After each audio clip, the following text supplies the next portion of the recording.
everyone, Appleby അക്കാഡമിയുടെ NTA UGC NET paper 1 video സീരീസിൻ്റെ പുതിയൊരു സെഷനിലേക്ക് നിങ്ങൾക്ക് എല്ലാവർക്കും സ്വാഗതം. സോ ഇതിനു മുമ്പ് പേപ്പർ 1-ലെ ഡിഫറെൻറ്റ് മൊഡ്യൂൾസിൻ്റെ അനാലിസിസ് വീഡിയോസ് അല്ലെങ്കിൽ ഏറ്റവും അപ്ഡേറ്റഡ് ആയിട്ടുള്ള അനാലിസിസ് വീഡിയോസ് നമ്മൾ ഓൾറെഡി ചെയ്തു വന്നിട്ടുണ്ട്. നിങ്ങൾ പലരും ചിലപ്പോൾ അത് ഓൾറെഡി കണ്ടിട്ടുണ്ടാവും. ഇനി ആരെങ്കിലും ഈ വീഡിയോ സീരീസിൽ ഇതിനു മുമ്പ് ചെയ്തിട്ടുള്ള സെഷൻസ് കണ്ടിട്ടില്ല എന്നുണ്ടെങ്കിൽ ഇതെന്താണ് ഈ സെഷൻ്റെ ഉദ്ദേശം എന്നുള്ളത് ജസ്റ്റ് ഒന്ന് പറയാം. വളരെ റീസെൻ്റ് ആയിട്ട് 2023 നടന്നിട്ടുള്ള രണ്ട് net exam sessions, June 2023 and December 2023. So ഈ രണ്ട് സെഷൻസിനെ ബേസ് ചെയ്തുകൊണ്ട് പേപ്പർ 1-ലെ ഡിഫറെൻറ്റ് മൊഡ്യൂൾസിൻ്റെ വളരെ അപ്ഡേറ്റഡ് ആയിട്ടുള്ള ഒരു അനാലിസിസ് ആണ് ഈ വീഡിയോ സീരീസിൻ്റെ ഭാഗമായിട്ട് നമ്മൾ ചെയ്യുന്നത്. ഈ ഒരു യൂട്യൂബ് ചാനലിൽ തന്നെ ഓൾറെഡി നമ്മളുടെ പേപ്പർ 1-ന്റെ ഡിഫറെൻറ്റ് മൊഡ്യൂൾസിൻ്റെ ഒരു മാരത്തൺ വീഡിയോ സീരീസ് നമ്മൾ ചെയ്തിരുന്നു. വെരിൻ ഓരോ മൊഡ്യൂളിൻ്റെയും ഏറ്റവും ഇമ്പോർട്ടൻ്റ് ആയിട്ടുള്ള വളരെ ഫ്രീക്വൻ്റ്ലി ചോദിക്കാൻ സാധ്യതയുള്ള അല്ലെങ്കിൽ ഇതിനു മുമ്പുള്ള പ്രീവിയസ് ഇയർ എക്സാംസിൽ അവർ എക്സ്പ്ലോർ ചെയ്തിട്ടുള്ള കോർ ഏരിയാസ് ഐഡൻറ്റിഫൈ ചെയ്യുന്ന സീരീസ് ആയിരുന്നു ആ മാരത്തൺ വീഡിയോ സീരീസിൻ്റെ ഭാഗം. അല്ലെങ്കിൽ ആ മാരത്തൺ വീഡിയോ സീരീസിൽ അതായിരുന്നു നമ്മളുടെ ഒരു മേജർ ഫോക്കസ് എന്ന് പറയുന്നത്. സോ റിസർച്ച് ആപ്റ്റിറ്റ്യൂഡും ആ മാരത്തൺ വീഡിയോ സീരീസിൻ്റെ ഭാഗമായിട്ട് നമ്മൾ ചെയ്തിരുന്നു. സോ അതിനകത്ത് ആ ഒരു വീഡിയോയിൽ പ്രധാനപ്പെട്ട ഏരിയാസ് അല്ലെങ്കിൽ റിസർച്ച് ആപ്റ്റിറ്റ്യൂഡ് എന്ന മൊഡ്യൂൾ നിങ്ങൾ കൺസിഡർ ചെയ്യുമ്പോൾ ഒരു നെറ്റ് പോയിന്റ് ഓഫ് വ്യൂവിൽ ഏറ്റവും ഇമ്പോർട്ടൻ്റ് ആയിട്ട് ബേസിക് ആയിട്ട് നിങ്ങൾ പഠിച്ചിരിക്കേണ്ട ഏരിയാസ് എന്തൊക്കെയാണ് എന്നുള്ളതാണ് ആ ഒരു മാരത്തൺ വീഡിയോയിൽ നമ്മൾ ഫോക്കസ് ചെയ്തിരിക്കുന്നത്. അപ്പോൾ മേ ബി നിങ്ങൾ പലരും അത് കണ്ടിട്ടുണ്ടാവും. ഇനി ആരെങ്കിലും കണ്ടിട്ടില്ല എന്നുണ്ടെങ്കിൽ അതിൻ്റെ വീഡിയോ ലിങ്ക് നിങ്ങൾക്ക് ഡിസ്ക്രിപ്ഷൻ ബോക്സിൽ അവൈലബിൾ ആണ്. അതൊന്ന് കാണുകയാണെന്നുണ്ടെങ്കിൽ തീർച്ചയായിട്ടും റിസർച്ച് ആപ്റ്റിറ്റ്യൂഡ് എന്ന മൊഡ്യൂളിനെ കുറിച്ച് ഓവറോൾ അണ്ടർസ്റ്റാൻഡിങ് നിങ്ങൾക്ക് കിട്ടുമെന്നുള്ള കാര്യത്തിൽ സംശയമില്ല. ഈ സെഷനിൽ നമ്മൾ പ്രൈമറിലി ഫോക്കസ് ചെയ്യുന്നത് അല്ലെങ്കിൽ ഈ ഒരു വീഡിയോ സീരീസിൽ നമ്മൾ ഫോക്കസ് ചെയ്യുന്ന കാര്യം ഓൾറെഡി നിങ്ങൾക്കൊരു ബേസിക് അണ്ടർസ്റ്റാൻഡിങ് മാരത്തൺ വീഡിയോയുടെ ഭാഗമായിട്ട് ലഭിച്ചിട്ടുണ്ട്. ഓരോ മൊഡ്യൂളും എന്താണ് പഠിക്കേണ്ടത് അല്ലെങ്കിൽ എന്തൊക്കെ ടോപ്പിക്സ് ആണ് കവർ ചെയ്യേണ്ടത് എന്നുള്ളത്.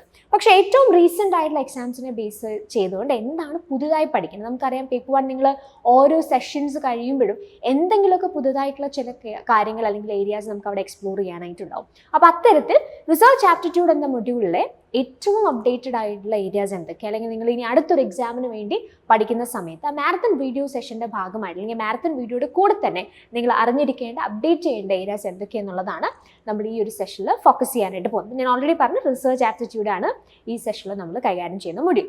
ഈ വീഡിയോ സീരീസിൽ തന്നെ ഇതിനു മുമ്പ് ടീച്ചിങ് ആപ്റ്റിറ്റ്യൂഡ്, ലോജിക്കൽ റീസണിങ്, അതുപോലെ തന്നെ ഡേറ്റ ഇൻ്റർപ്രിറ്റേഷൻ, ഈ മൊഡ്യൂൾസിൻ്റെ എല്ലാം ഇത്തരത്തിലുള്ള ഏറ്റവും റീസെൻറ്റ് സെഷൻസിനെ ബേസ് ചെയ്തിട്ടുള്ള അപ്ഡേറ്റഡ് അനാലിസിസ് നമ്മൾ ചെയ്തിട്ടുണ്ട്. അപ്പോൾ ആ വീഡിയോസിൻ്റെ ലിങ്ക്സും നിങ്ങൾക്ക് ഡിസ്ക്രിപ്ഷൻ ബോക്സിൽ അവൈലബിൾ ആണ്. അപ്പോൾ നിങ്ങൾ ആരെങ്കിലും ആ കഴിഞ്ഞ വീഡിയോസ് കണ്ടിട്ടില്ല അല്ലെങ്കിൽ കഴിഞ്ഞ മൊഡ്യൂൾസിൻ്റെ ഇങ്ങനെയുള്ള ഒരു അപ്ഡേറ്റഡ് അനാലിസിസ് കണ്ടിട്ടില്ല എന്നുണ്ടെങ്കിൽ you can refer to that video.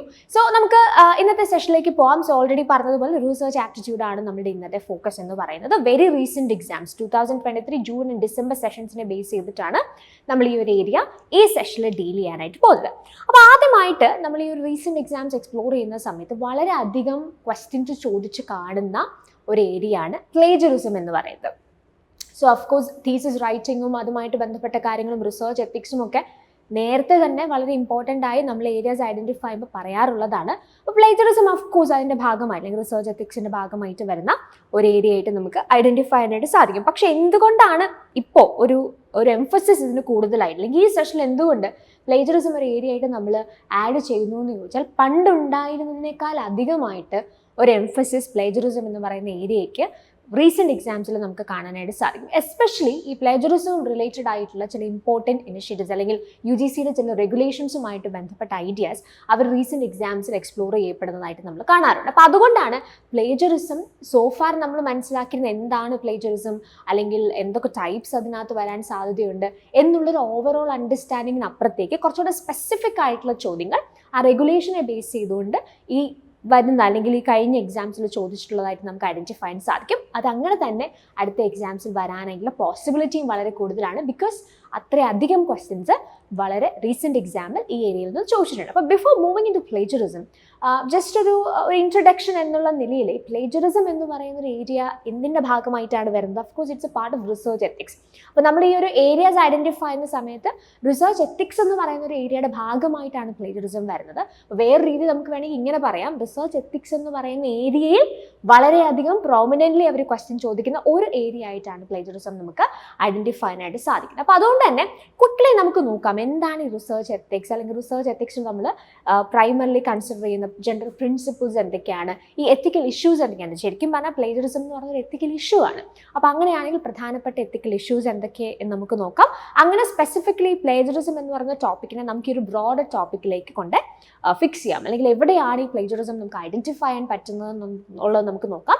അതിനുശേഷം പ്ലേജറിസം എന്ന് പറയുന്ന ആ ഒരു പെർട്ടിക്കുലർ ഏരിയയിലേക്ക് നമ്മൾ ഫോക്കസ് ചെയ്ത് അതിൻ്റെ റീസെൻറ്റ് ക്വസ്റ്റ്യൻസ് കൂടെ ഒന്ന് എക്സ്പ്ലോർ ചെയ്യാനായിട്ടാണ് പോകുന്നത്. സോ നമുക്ക് എല്ലാവർക്കും അറിയാം റിസർച്ച് എത്തിക്സ് എന്ന് പറഞ്ഞാൽ it's A very common term അല്ലേ.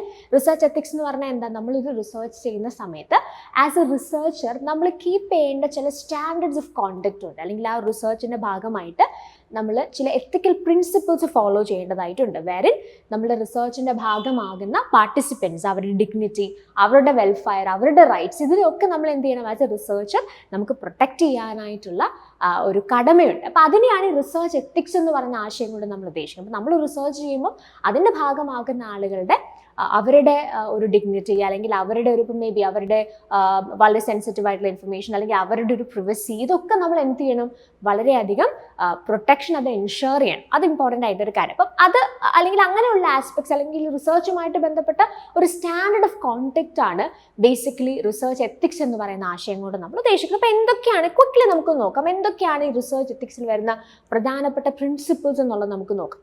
ഓക്കെ, പ്രൈമർലി എന്താ, ഓണസ്റ്റി ഒരു ഇമ്പോർട്ടൻറ്റ് കാര്യമാണ്. അതായത് നമ്മളൊരു റിസർച്ച് ചെയ്യുന്ന സമയത്ത് we have to be very much honest. നമ്മൾ ചെയ്യുന്ന മെത്തഡോളജി എന്താണ്, നമ്മൾ കണ്ടെത്തുന്ന ഫൈൻഡിങ്സ്, ഇതിനെക്കുറിച്ചൊക്കെ നമ്മൾ വളരെയധികം ഓണസ്റ്റ് ആയിരിക്കും. ആൻഡ് ഓൾസോ ഇൻറ്റഗ്രിറ്റി വളരെ ഇമ്പോർട്ടൻറ്റ് കാര്യമാണ്. ഇതെല്ലാം അങ്ങോട്ടും ഇങ്ങോട്ടും ഓവർലാപ്പിംഗ് ആണ്. സോ ഓണസ്റ്റ് ആയിരിക്കണം, സിൻസിയർ ആയിരിക്കണം. നമ്മൾ എന്തൊക്കെയാണ് ഈ റിസർച്ച് കൊണ്ട് ഫുൾഫിൽ ചെയ്യാനായിട്ട് പ്രോമിസ് ചെയ്തിട്ടുള്ള എഗ്രിമെൻറ്റ്സ്, അത് കൃത്യമായിട്ട് എന്ത് ചെയ്യുക, അത് ഫുൾഫിൽ ചെയ്യുന്നുണ്ടെന്ന് ഉറപ്പുവരുത്തുക. ഒബ്ജക്റ്റിവിറ്റി ഇമ്പോർട്ടൻ്റ് ആയിട്ടുള്ള ഒരു കാര്യമാണ്. കാരണം നമ്മൾ റിസർച്ച് ചെയ്യുന്ന സമയത്ത് നമ്മളുടേതായിട്ടുള്ള പേഴ്സണൽ ബയസോ അല്ലെങ്കിൽ ജഡ്ജ്മെൻറ്റ്സോ ഒന്നും അല്ല റിസർച്ചിൻ്റെ ഭാഗമായിട്ട് നമ്മൾ ഫോക്കസ് ചെയ്യുന്നത് അല്ലേ. So avoiding bias in experimental design, data analysis, data interpretation, so on and so fourth. നമ്മൾ റിസർച്ച് ചെയ്യുന്ന സമയത്ത് അതിനകത്തൊരു ഒബ്ജക്റ്റിവിറ്റി കീപ്പപ്പ് ചെയ്യാനായിട്ട് നമ്മളുടെ പേഴ്സണൽ ആയിട്ടുള്ള ഒബ്ജക്റ്റീവ് ആയിട്ടുള്ള നമ്മുടെ പേഴ്സണൽ ആയിട്ടുള്ള ബയസസ് അല്ലെങ്കിൽ പ്രീ സപ്പോസിഷൻസ് ഒഴിവാക്കണം എന്നുള്ളത് ഇമ്പോർട്ടൻ്റ് ആണ്.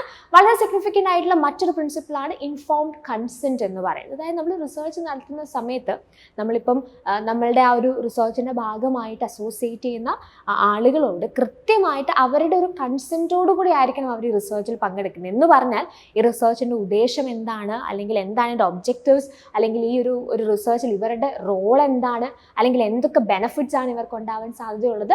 ആൻഡ് ഓൾസോ ഇഫ് ഈ റിസർച്ചിൻ്റെ ഭാഗമാവുന്നത് കൊണ്ട് എന്തെങ്കിലും റിസ്ക് ഉണ്ടാവാനായിട്ടുള്ള പോസിബിലിറ്റി എങ്കിലും ഉണ്ടെങ്കിൽ അതും കൃത്യമായിട്ട് എന്ത് ചെയ്യണം, ഒരു റിസർച്ചർ തൻ്റെ പാർട്ടിസിപ്പൻസിനെ എന്ത് ചെയ്യണം, കൃത്യമായി ഇൻഫോം ചെയ്യാം. അപ്പോൾ അത് മനസ്സിലാക്കി അവരുടെ പൂർണ്ണ അറിവോടെ അവരുടെ കൺസെൻറ്റോട് കൂടി വേണം ഒരാൾ ഈ റിസർച്ചിൻ്റെ ഭാഗമാണ്. അപ്പോൾ ഇൻഫോം കൺസെൻറ്റ് വളരെ ഇമ്പോർട്ടൻ്റ് ആയിട്ടുള്ളൊരു കാര്യമാണ്. And of course we know respect for person or respondent. അതായത് ആ ഒരു റിസർച്ചിൻ്റെ ഭാഗമാകുന്ന ആളുകൾ അവർക്ക് അവരുടെ ആ ഒരു ഡിഗ്നിറ്റി അല്ലെങ്കിൽ അവരുടെ ആ ഒരു ഓട്ടോണമിനെ നമ്മൾ എന്ത് ചെയ്യണം, തീർച്ചയായിട്ടും റെസ്പെക്ട് ചെയ്യണം. And protection of persons with impaired diminished autonomy which requires that those who are dependent on vulnerable be afforded security against harm or abuse. അപ്പം നമ്മളുടെ ഇതിനകത്ത് പാർട്ടാവുന്ന വൾനറബിൾ ആയിട്ടുള്ള ആളുകളുണ്ടെങ്കിൽ അവരുടെ പ്രൊട്ടക്ഷൻ, അല്ലെങ്കിൽ അവർക്ക് ഇതിൻ്റെ ഭാഗമായിട്ട് വരുമ്പോൾ ഉണ്ടാവുന്ന അബ്യൂസ് അല്ലെങ്കിൽ ഹാം, അതിനൊക്കെ ഇതിന് നമ്മളൊരു സെക്യൂരിറ്റി കൃത്യമായിട്ട് കൊടുക്കുക എന്നുള്ളത് ഇമ്പോർട്ടൻ്റ് ആണ്. And benefits is again A very important thing. അതായത് ഈ ആളുകൾക്ക് കൃത്യമായിട്ട് ഈ റിസർച്ചിൻ്റെ ഭാഗമാവുന്നത് കൊണ്ട് they should also be benefited. അത് ഇമ്പോർട്ടൻ്റ് ആയിട്ടുള്ള കാര്യമാണ്.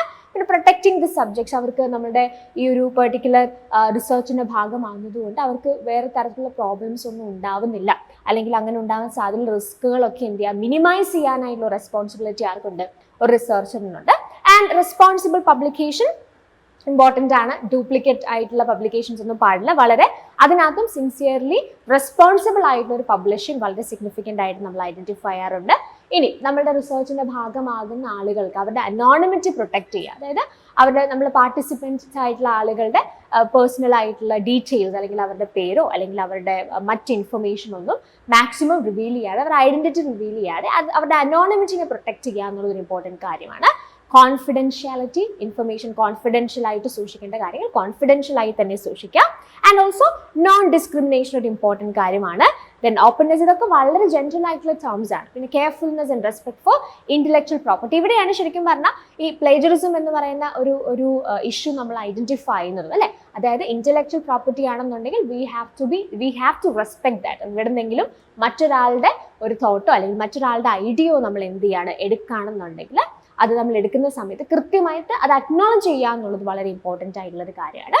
And also justice is very important. The obligation to distribute benefits and burdens fairly, to treat equals equally, and to give reasons for differential treatment based on widely accepted criteria for just ways to distribute benefits and burdens. അപ്പോൾ ഇതുകൊണ്ടുണ്ടാവുന്ന benefits അത് കൃത്യമായി equally അത് share ചെയ്യപ്പെടണം, justice അവിടെ ഉണ്ടാവണം എന്നുള്ളതും important. അപ്പോൾ ഇതൊക്കെ വളരെ ജനറൽ ആയിട്ടുള്ള ഐഡിയ. പക്ഷേ നിങ്ങൾക്ക് വേണമെന്നുണ്ടെങ്കിൽ അങ്ങനെയും ചോദിക്കാം. ജനറലി റിസർച്ച് എത്തിക്സിനെ കുറിച്ച് ഉള്ള ക്വസ്റ്റ്യൻസ് നിങ്ങൾക്ക് എക്സ്പെക്ട് ചെയ്യാനായിട്ടുള്ള പോസിബിലിറ്റി ഉണ്ട്. അപ്പോൾ ഇത്രയും നേരം നമ്മൾ പറഞ്ഞുകൊണ്ടിരുന്നത് റിസർച്ച് എത്തിക്സിൻ്റെ അല്ലെങ്കിൽ റിസർച്ച് എത്തിക്സിൽ നമ്മൾ ജനറലി ഐഡന്റിഫൈ ചെയ്യുന്ന പ്രിൻസിപ്പിൾസ് എന്തൊക്കെയാണെന്നുള്ളതാണ്. ഇനി എത്തിക്കൽ ഇഷ്യൂസ് അല്ലെങ്കിൽ റിസർച്ച് എത്തിക്സ് കൃത്യമായിട്ട് പാലിക്കപ്പെടാതെ വരുമ്പോൾ ഉണ്ടാകുന്ന പ്രശ്നങ്ങൾ എന്തൊക്കെ, പലതരത്തിലുള്ള പ്രശ്നങ്ങൾ നമുക്ക് ജനറലി പറയാം. എന്നാൽ അതിനകത്ത് നിന്ന് വളരെ സ്പെസിഫിക്കലി ഒരു 2-3 നമ്മൾ ഐഡന്റിഫൈ ചെയ്യാനായിട്ട് ശ്രമിക്കാം. അപ്പോൾ എന്തൊക്കെയാണ് നമുക്ക് എത്തിക്കൽ ഇഷ്യൂസിൽ ഐഡന്റിഫൈ ചെയ്യാൻ പറ്റുന്ന ഒരു പ്രധാനപ്പെട്ട പ്രശ്നമാണ് ഫാബ്രിക്കേഷൻ എന്ന് പറഞ്ഞാൽ. ഫാബ്രിക്കേഷൻ എന്ന് പറഞ്ഞാൽ എന്താ, നമ്മളൊരു റിസർച്ച് നടത്തുന്നു, റിസർച്ച് നടത്തിയിട്ട് നമ്മളുടെ ഇൻറ്റൻഷൻ അല്ലെങ്കിൽ നമ്മുടെ ആവശ്യത്തിനനുസരിച്ച് ആ റിസൾട്ട് വരുന്നതിന് വേണ്ടി നമ്മൾ തന്നെ സ്വന്തമായിട്ട് ഡേറ്റ് ഉണ്ടാക്കിയെടുക്കുകയാണെന്ന് വിചാരിക്കുക. ഇതിനെയാണ് ഫാബ്രിക്കേഷൻ എന്ന് പറയുന്നത്. So making up data research and recording or reporting dum, അതായത് നമ്മൾ തന്നെ ഡേറ്റ് ഉണ്ടാക്കിയെടുത്ത് അല്ലെങ്കിൽ റിസൾട്ട് ഉണ്ടാക്കിയെടുത്ത് അതിനെ റിപ്പോർട്ട് ചെയ്താൽ അതിനെയാണ് നമ്മൾ ഫാബ്രിക്കേഷൻ എന്ന് പറയുന്നത്. അപ്പോൾ ഇത് വളരെ തെറ്റായിട്ടുള്ള ഒരു പ്രവണതയാണ്. അല്ലെങ്കിൽ നമ്മളൊരു സ്റ്റാൻഡേർഡ് ഓഫ് കോൺടാക്റ്റ് നമ്മൾ റിസർച്ചിൽ പറയുന്ന സമയത്ത് ഇത് അതിൽ നിന്ന് വളരെ വിപരീതമായിട്ട് അല്ലെങ്കിൽ അഗെയിൻസ്റ്റ് ആയിട്ടുള്ള ഒരു കാര്യമാണ്. So that is fabrication. Then we have falsification. Falsification എന്താ സംഭവിക്കുന്നത്? Manipulating research materials or changing or omitting data or research such that the research is not accurately represented in the research record. അപ്പോൾ നമ്മൾ പറഞ്ഞ fabrication എന്ന് പറഞ്ഞാൽ നമ്മൾ തന്നെ data എന്ത് ചെയ്യാണ്, നമ്മൾ തന്നെ ഉണ്ടാക്കിയെടുക്കുന്ന സിനാരിയോ ആണ്. ഫാൾസിഫിക്കേഷൻ എന്ന് പറഞ്ഞാൽ നമുക്ക് ഓൾറെഡി കിട്ടിയിരിക്കുന്ന ആ റിസൾട്ടിൽ എന്ത് ചെയ്യാണ്, നമ്മൾ ചില മാനിപ്പുലേഷൻസ് നടത്താണ്. അല്ലെങ്കിൽ നമ്മൾ ഉദ്ദേശിക്കുന്ന പോലെ ഒരു റിസൾട്ട് കിട്ടുന്നതിന് വേണ്ടി ആ നമുക്ക് കിട്ടിയിരിക്കുന്ന ഫൈൻഡിങ്സിൽ നമ്മൾ ചില ചേഞ്ചസ് അല്ലെങ്കിൽ ചില മാനിപ്പുലേഷൻസ് നമ്മൾ ചെയ്യണം. അതിനെയാണ് ഫാൾസിഫിക്കേഷൻ എന്ന് പറയാം. ദെൻ ഓഫ് കോഴ്സ് വളരെ ഇമ്പോർട്ടൻ്റ് ആയിട്ടുള്ളൊരു എത്തിക്കൽ ഇഷ്യൂ ആണ് പ്ലേജറിസം എന്ന് പറയുന്നത്. അപ്പോൾ ഇത് നിങ്ങൾക്ക് ജനറലി അറിയാം എന്താണ് പ്ലേജറിസം എന്നുള്ളതിനെ പറ്റി ആർക്കും വലിയ കൺസേൺസോ ഡൗട്ട്സോ കാണാനായിട്ട് സാധ്യതയില്ല അല്ലേ. പ്ലേജറിസം എന്ന് പറഞ്ഞാൽ എന്താ, മറ്റൊരാളുടെ ഐഡിയാസ് അല്ലെങ്കിൽ മറ്റൊരാളുടെ പ്രോസസ്സ്, അവരുടെ റിസൾട്ട് അല്ലെങ്കിൽ അവരുടെ വേർഡ്സ് അല്ലെങ്കിൽ അവർ ക്രിയേറ്റ് ചെയ്തിരിക്കുന്ന ഒരു കാര്യം അപ്രോപ്രിയേറ്റ് ആയിട്ട് ക്രെഡിറ്റ് കൊടുക്കാതെ നമ്മളുടേതായിട്ട് എടുക്കുന്ന പ്രോസസ്സിനെയാണ് നമ്മൾ പ്ലേജറിസം എന്ന് പറയുന്നത്. അപ്പോൾ നിങ്ങൾ എവിടെന്നെങ്കിലും ഇപ്പോൾ ഓഫ്കോഴ്സ് നമ്മൾ റിസർച്ച് നടത്തുന്ന സമയത്ത് നമുക്ക് എന്തെങ്കിലുമൊക്കെ റിസോഴ്സസ് ഉറപ്പായും റെഫർ ചെയ്യേണ്ടതായിട്ട് വരും. മറ്റുള്ളവരുടെ ഈ ഒരു മേഖലയുമായിട്ട് ബന്ധപ്പെട്ടുള്ള പഠനങ്ങൾ അല്ലെങ്കിൽ അങ്ങനെയുള്ള റെഫറൻസസ് ഓഫ്കോഴ്സ് നമുക്ക് ഹെൽപ്ഫുൾ ആണ്, അത് വേണം. അതിനെ ബേസ് ചെയ്തിട്ടാണ് നമ്മൾ ഫർദർ സ്റ്റഡി മുമ്പോട്ടേക്ക് കൊണ്ടുപോകുന്നത്. അപ്പോൾ അങ്ങനെയാണെന്നുണ്ടെങ്കിൽ തീർച്ചയായിട്ടും എന്ത് ചെയ്യുക, മറ്റൊരാളുടെ ഒരു ഐഡിയ ആണ് നമ്മൾ എടുക്കുന്നതെന്നുണ്ടെങ്കിൽ അത് കൃത്യമായി അക്നോളജ് ചെയ്യാം, അതിൻ്റെ ക്രെഡിറ്റ് അവർക്ക് കൊടുക്കുക എന്നുള്ളത് ഇമ്പോർട്ടൻ്റ് ആണ്. ഇത് കൊടുക്കാതിരുന്നാൽ അതിനെയാണ് നമ്മൾ എന്തെന്ന് പറയാം, പ്ലേജറിസം എന്ന് പറയാം. അപ്പോൾ ഇത് ജനറൽ ആയിട്ടുള്ള കുറച്ച് കാര്യങ്ങളാണ് നമ്മൾ പറഞ്ഞത്. ഇനി നമുക്ക് സ്പെസിഫിക്കലി നമ്മുടെ ഈ ഒരു സെഷനിലെ പ്രൈമറി ഫോക്കസ് എന്ന് പറഞ്ഞാൽ അഫ്കോഴ്സ് പ്ലേജറിസം ആണ്.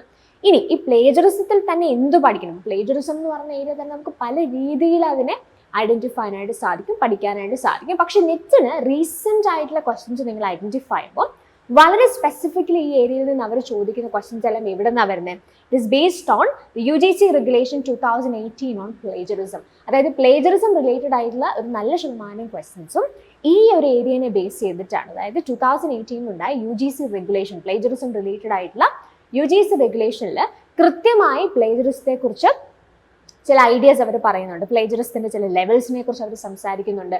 ഈ ഡിഫറെൻറ്റ് ലെവൽസിലുള്ള പ്ലേജറിസം ഐഡന്റിഫൈ ചെയ്താൽ അതിന് എന്ത് പെനാൽറ്റിയാണ് കൊടുക്കേണ്ടതെന്നുള്ളതിനെ കുറിച്ച് ഒരു ധാരണ ഈ ഒരു റെഗുലേഷൻ തരുന്നുണ്ട്. ആൻഡ് ഓൾസോ എന്തൊക്കെ എക്സെപ്ഷൻസ് ആണുണ്ട്. അപ്പോൾ പ്ലേജറിസം ചെക്ക് ചെയ്യുന്ന സമയത്ത് തന്നെ ചില കാര്യങ്ങൾ അതിൽ നിന്ന് എക്സെപ്ഷൻസ് ആയിട്ട് നമുക്ക് മാറ്റി നിർത്താനായിട്ട് സാധിക്കും. അതെന്തൊക്കെ? ഇതൊക്കെ സിഗ്നിഫിക്കൻ്റ്ലി റീസെൻറ്റ് എക്സാംസിൽ ചോദിക്കുന്നതാണ്. അപ്പോൾ നിങ്ങൾക്ക് ജസ്റ്റ് ഇതൊന്ന് ഈ UGC റെഗുലേഷൻ 2018 ഓൺ പ്ലേജറിസം ഇത് നിങ്ങൾക്ക് സ്വന്തമായിട്ട് അത് ഡൗൺലോഡ് ചെയ്യാനായിട്ട് സാധിക്കുന്നതാണ്. അപ്പോൾ നിങ്ങൾ ആ ഒരു PDF നിങ്ങൾക്ക് കിട്ടുമെങ്കിൽ അതൊന്ന് വായിക്കുന്നതും വളരെ നന്നായിരിക്കും. ഒരു ഓവറോൾ ഐഡിയ നിങ്ങൾക്ക് കിട്ടാനായിട്ട് ഹെൽപ്ഫുൾ ആണ്.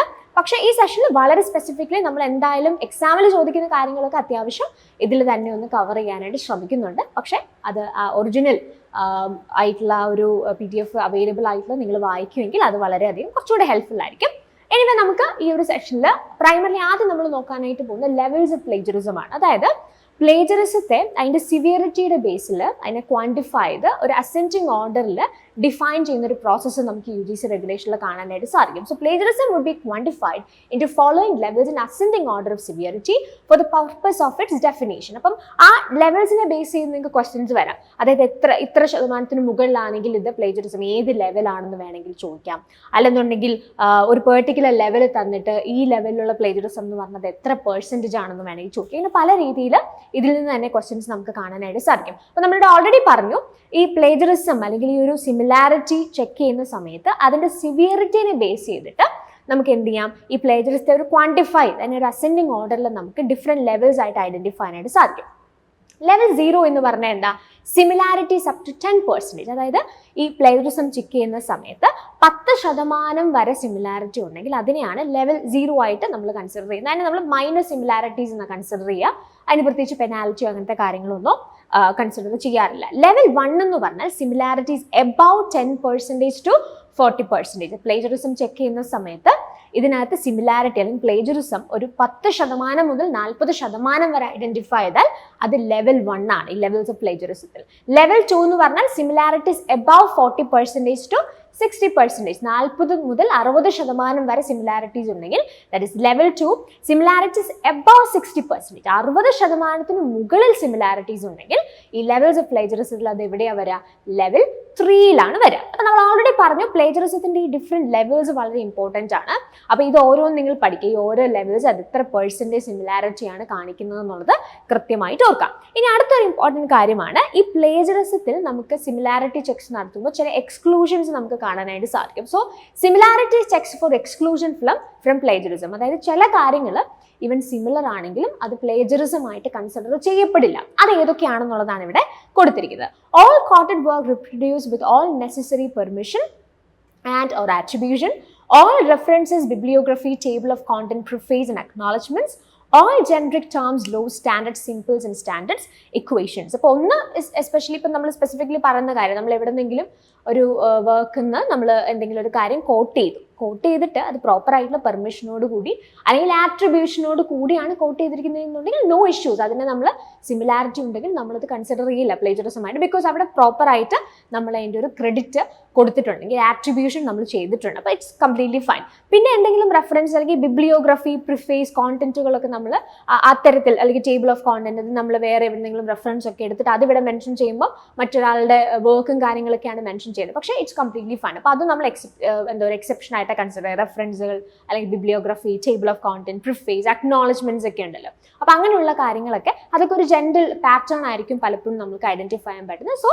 അത് ഇതിൽ നിന്ന് ഒരു എക്സെപ്ഷൻ ആണ്. പിന്നെ ഓഫ്കോഴ്സ് എന്താ ജനറിക് ലോസ്, ഇപ്പോൾ എന്തെങ്കിലും ഒരു സ്പെസിഫിക് എന്താ ഒരു ഫീൽഡുമായിട്ട് ബന്ധപ്പെട്ട ചില ലോസ് അല്ലെങ്കിൽ ചില ഇക്വേഷൻസ്, ഇങ്ങനെയുള്ള കാര്യങ്ങളൊന്നും നമുക്ക് എന്ത് ചെയ്യാൻ പറ്റില്ല. ഇപ്പം നമ്മൾ ചെയ്യുന്ന ഫീൽഡുമായിട്ട് ബന്ധപ്പെട്ട് നമുക്കൊരു ഇക്വേഷൻ അവിടെ പറയേണ്ടതായിട്ടുണ്ട്.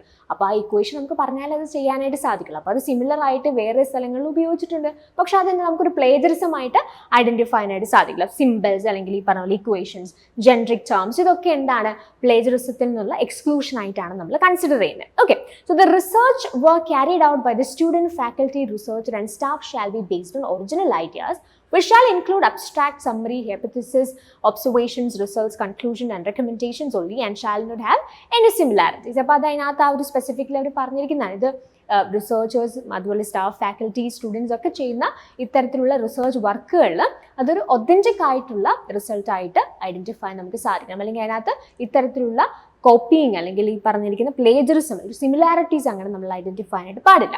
ഇനി മറ്റൊരു ഇമ്പോർട്ടൻ്റ് ആയിട്ടുള്ള കാര്യം, ഇത് ഓൾറെഡി നിങ്ങൾക്ക് ഒരു തവണ എക്സാമിൽ ചോദിച്ചിരുന്നു. It shall exclude a common knowledge or coincidental terms up to 14 consecutive words. അതായത് സ്പെസിഫിക് ആയിട്ട് ഇപ്പം നമ്മൾ കോമൺ ആയിട്ടുള്ള ചില കാര്യങ്ങൾ അല്ലെങ്കിൽ നമുക്ക് സ്പെസിഫിക്കലി മെൻഷൻ ചെയ്യേണ്ട ചില കാര്യങ്ങളുണ്ട്. അപ്പോൾ ദിസ് ഇസ് കോമൺ നോളജ് അല്ലെങ്കിൽ ഈ പറഞ്ഞതുപോലെ കോയിൻസിഡൻ്റൽ ആയിട്ടുള്ള ടേംസും കാര്യങ്ങളൊക്കെ ഉണ്ടാവും. അപ്പോൾ അതെങ്ങനെ നമ്മൾ അവിടെ റിപ്പോർട്ട് ചെയ്യുക, ഒരു 14 കോൺസിക്യൂട്ടീവ് വേർഡ്സിനുള്ളിൽ നമുക്ക് എന്ത് ചെയ്യാൻ പറ്റും. ഇപ്പം അതിപ്പം ഒരു കോമൺ ആയിട്ടുള്ള കാര്യമാണ്. അപ്പോൾ ആ കോമൺ കാര്യം നമുക്ക് അങ്ങനെ അല്ലെങ്കിൽ കോമൺ എല്ലാവർക്കും അറിയുന്ന ഒരു കാര്യമാണ്. അപ്പോൾ ആ ഒരു അറിയുന്ന കാര്യം നമുക്ക് നമ്മുടെ റിസർച്ചിൽ മെൻഷൻ ചെയ്യണമെന്നുണ്ടെങ്കിൽ അതൊക്കെ മെൻഷൻ ചെയ്യാം. പക്ഷേ 14 വാക്കുകൾക്കുള്ളിൽ അത് കൃത്യമായിട്ട് ചെയ്യാനായിട്ട് ശ്രമിക്കാം. ഇതാണ് മറ്റൊരു ഇമ്പോർട്ടൻ്റ് ആയിട്ടുള്ള ഒരു കാര്യം എന്ന് പറഞ്ഞത്. അപ്പോൾ ഇവിടെ നമ്മൾ ഫോക്കസ് ചെയ്ത കാര്യം ഇതിനകത്ത് പ്രൈമറിലി നിങ്ങൾക്ക് വേണ്ട കാര്യം എന്ന് പറഞ്ഞാൽ ഇവൻ ദോ ഇതൊരു തവണ ചോദിച്ചിട്ടുണ്ടായിരുന്നെങ്കിലും സ്പെസിഫിക്കലി കണ്ടിന്യൂസ് ആയിട്ട് ഫ്രീക്വൻ്റ് ചോദിക്കുന്ന കാര്യം ഈ ഡിഫറെൻറ്റ് ലെവൽസ് ഓഫ് പ്ലേജറിസം ആണ്. ആ ലെവൽസ് കൃത്യമായിട്ട് അറിയാം, അതിനകത്ത് എത്ര ശതമാനം സിമിലാരിറ്റിയാണ് ഉണ്ടാകുന്നത് എന്നുള്ളതിനെ പറ്റിയും ഒരു ഐഡിയ ഉണ്ടാവുക. പിന്നെ മറ്റൊരു പ്രധാനപ്പെട്ട കാര്യം when it comes to plagiarism is about the institutional academic integrity panel. അതായത് ഇൻസ്റ്റിറ്റ്യൂഷൻസിന് അവർക്ക് തന്നെ അല്ലെങ്കിൽ പ്ലേജറിസം റിലേറ്റഡ് ആയിട്ടുള്ള കാര്യങ്ങളിൽ തീരുമാനങ്ങൾ എടുക്കാനും അല്ലെങ്കിൽ ഇത്തരത്തിൽ എന്തെങ്കിലും റിസർച്ച് വർക്കുകൾ അക്കാഡമിക് റൈറ്റിംഗ്സിലൊക്കെ ഇത്തരത്തിൽ സിമിലാരിറ്റീസ് കണ്ടാൽ അത് പ്രോപ്പറായിട്ട് ആ വിഷയത്തെ ഹാൻഡിൽ ചെയ്യാൻ അല്ലെങ്കിൽ അതിൻ്റെ ഒരു റെസ്പോൺസിബിലിറ്റി ഉള്ള ഒരു ബോഡിയാണ് ഇൻസ്റ്റിറ്റ്യൂഷണൽ അക്കാഡമിക് ഇൻറ്റഗ്രിറ്റി പാനൽ എന്ന് പറയുന്നത്. അപ്പോൾ ഇതിനെക്കുറിച്ച് കൂടി നിങ്ങൾക്കൊരു ധാരണയുള്ളത് നന്നായിരിക്കും. If any member of the academic community suspects with appropriate proof that a case of plagiarism has happened in any document, he or she shall report it to the Departmental Academic Integrity Panel. Upon receipt of such a complaint or allegation, the DAIP shall investigate the matter and submit its recommendations to the Institutional Academic Integrity Panel of the Higher Education Institution. അതായത് ഒരു academic കമ്മ്യൂണിറ്റിയിൽ ആരെങ്കിലും ഇത്തരത്തിലുള്ള plagiarism നടന്നിട്ടുണ്ട് എന്നുള്ളത് identify ചെയ്താൽ departmental ലെവലിൽ ഈ കാര്യത്തെ ഡീൽ ചെയ്യുന്നൊരു ബോഡിയാണ് ഡിപ്പാർട്ട്മെന്റൽ അക്കാഡമിക് ഇൻറ്റഗ്രിറ്റി പാനൽ എന്ന് പറയുന്നത്. അപ്പം അത്തരത്തിലൊരു പ്ലേജറിസം ഒരു പ്രൂഫ്, ഒരു case of plagiarism with proof നമുക്ക് ഐഡന്റിഫൈ ചെയ്യാൻ സാധിച്ചിട്ടുണ്ടെങ്കിൽ അത് ഈ ഡിപ്പാർട്ട്മെന്റൽ അക്കാഡമിക് ഇൻറ്റഗ്രിറ്റി പാനൽ നമുക്ക് റിപ്പോർട്ട് ചെയ്യാം. ആ ഒരു പെർട്ടിക്കുലർ കംപ്ലൈന്റ് ഈ ഡിപ്പാർട്ട്മെന്റൽ അക്കാഡമിക് ഇൻറ്റഗ്രിറ്റി പാനൽ കിട്ടിക്കഴിയുമ്പോൾ they will investigate on the matter and അവരുടേതായിട്ടുള്ള ചില റെക്കമെൻഡേഷൻസ് ഒരു ഇൻസ്റ്റിറ്റ്യൂഷണൽ ലെവലിലുള്ള ഒരു ബോഡി ഉണ്ട്, that is institutional academic integrity panel. അവർക്ക് എന്ത് ചെയ്യും, അവരുടെ ഈ റെക്കമെൻഡേഷൻസ് അല്ലെങ്കിൽ അവർ ഈ കാര്യത്തെക്കുറിച്ച് നടത്തിയ പഠനത്തിന്റെ റിപ്പോർട്ട് ഇവരെന്ത് ചെയ്യാണ്, സബ്മിറ്റ് ചെയ്യുക. അപ്പോൾ ഇത് പ്രോപ്പർ ആയിട്ട് ഒരു ഇൻസ്റ്റിറ്റ്യൂഷണൽ ലെവലിൽ ഈ ഒരു പെർട്ടിക്കുലർ കാര്യം ഡീല് ചെയ്യാനായിട്ട് അസോസിയേറ്റ് ചെയ്യുന്ന അല്ലെങ്കിൽ അത് ഡീല് ചെയ്യാനായിട്ട് ഉണ്ടാക്കിയിരിക്കുന്ന ബോഡീസാണ് ഇൻസ്റ്റിറ്റ്യൂഷണൽ അക്കാഡമിക് ഇൻറ്റഗ്രിറ്റി പാനലും ഡിപ്പാർട്ട്മെന്റൽ അക്കാഡമിക് ഇൻറ്റഗ്രിറ്റി പാനലും എന്ന് പറയുന്നത്. അപ്പോൾ DIP ഡിപ്പാർട്ട്മെന്റൽ ലെവലിലാണ്. ഇപ്പോൾ ഒരു ഇഷ്യൂ ഉണ്ടെങ്കിൽ അത് നമുക്ക് ഈ ഡിപ്പാർട്ട്മെന്റ് ലെവലിലുള്ള ഈ പാനലിൽ നമുക്ക് റിപ്പോർട്ട് ചെയ്യാം. അവരതിനെക്കുറിച്ച് കൃത്യമായി ഇൻവെസ്റ്റിഗേറ്റ് ചെയ്ത് ഇൻസ്റ്റിറ്റ്യൂഷൻ ലെവലിലുള്ള ഇൻസ്റ്റിറ്റ്യൂഷണൽ അക്കാഡമിക് ഇൻറ്റഗ്രിറ്റി പാനലിലേക്ക് ഈ ഒരു വിഷയം കൈമാറും എന്നുള്ളതാണ് ഇതിനകത്ത് പ്രൊസീജിയർ എന്ന് പറയുന്നത്. മറ്റൊരു പ്രധാനപ്പെട്ട കാര്യം എന്താണ്, ഒരു ഹയർ എഡ്യൂക്കേഷൻ ഇൻസ്റ്റിറ്റ്യൂഷൻസിന്റെ അല്ലെങ്കിൽ ഹയർ എഡ്യൂക്കേഷൻ ഇൻസ്റ്റിറ്റ്യൂഷന്റെ അതോറിറ്റീസിന് സ്വയമേ അല്ലെങ്കിൽ അവർക്ക് തന്നെ എന്ത് ചെയ്യാനായിട്ട് സാധിക്കും, ഇത്തരത്തിൽ പ്ലേജറിസം റിലേറ്റഡ് ആയിട്ടുള്ള എന്തെങ്കിലും പരാതികൾ വരികയും അത് തെളിയിക്കപ്പെടുകയും ചെയ്താൽ അതിൻ്റെ റിലേറ്റഡ് ആയിട്ടുള്ള പ്രൊസീഡിങ്സ് നമ്മൾ ഓൾറെഡി കണ്ട റെഗുലേഷൻസിനെ ബേസ് ചെയ്ത് UGC റെഗുലേഷൻസ് നമുക്കറിയാം.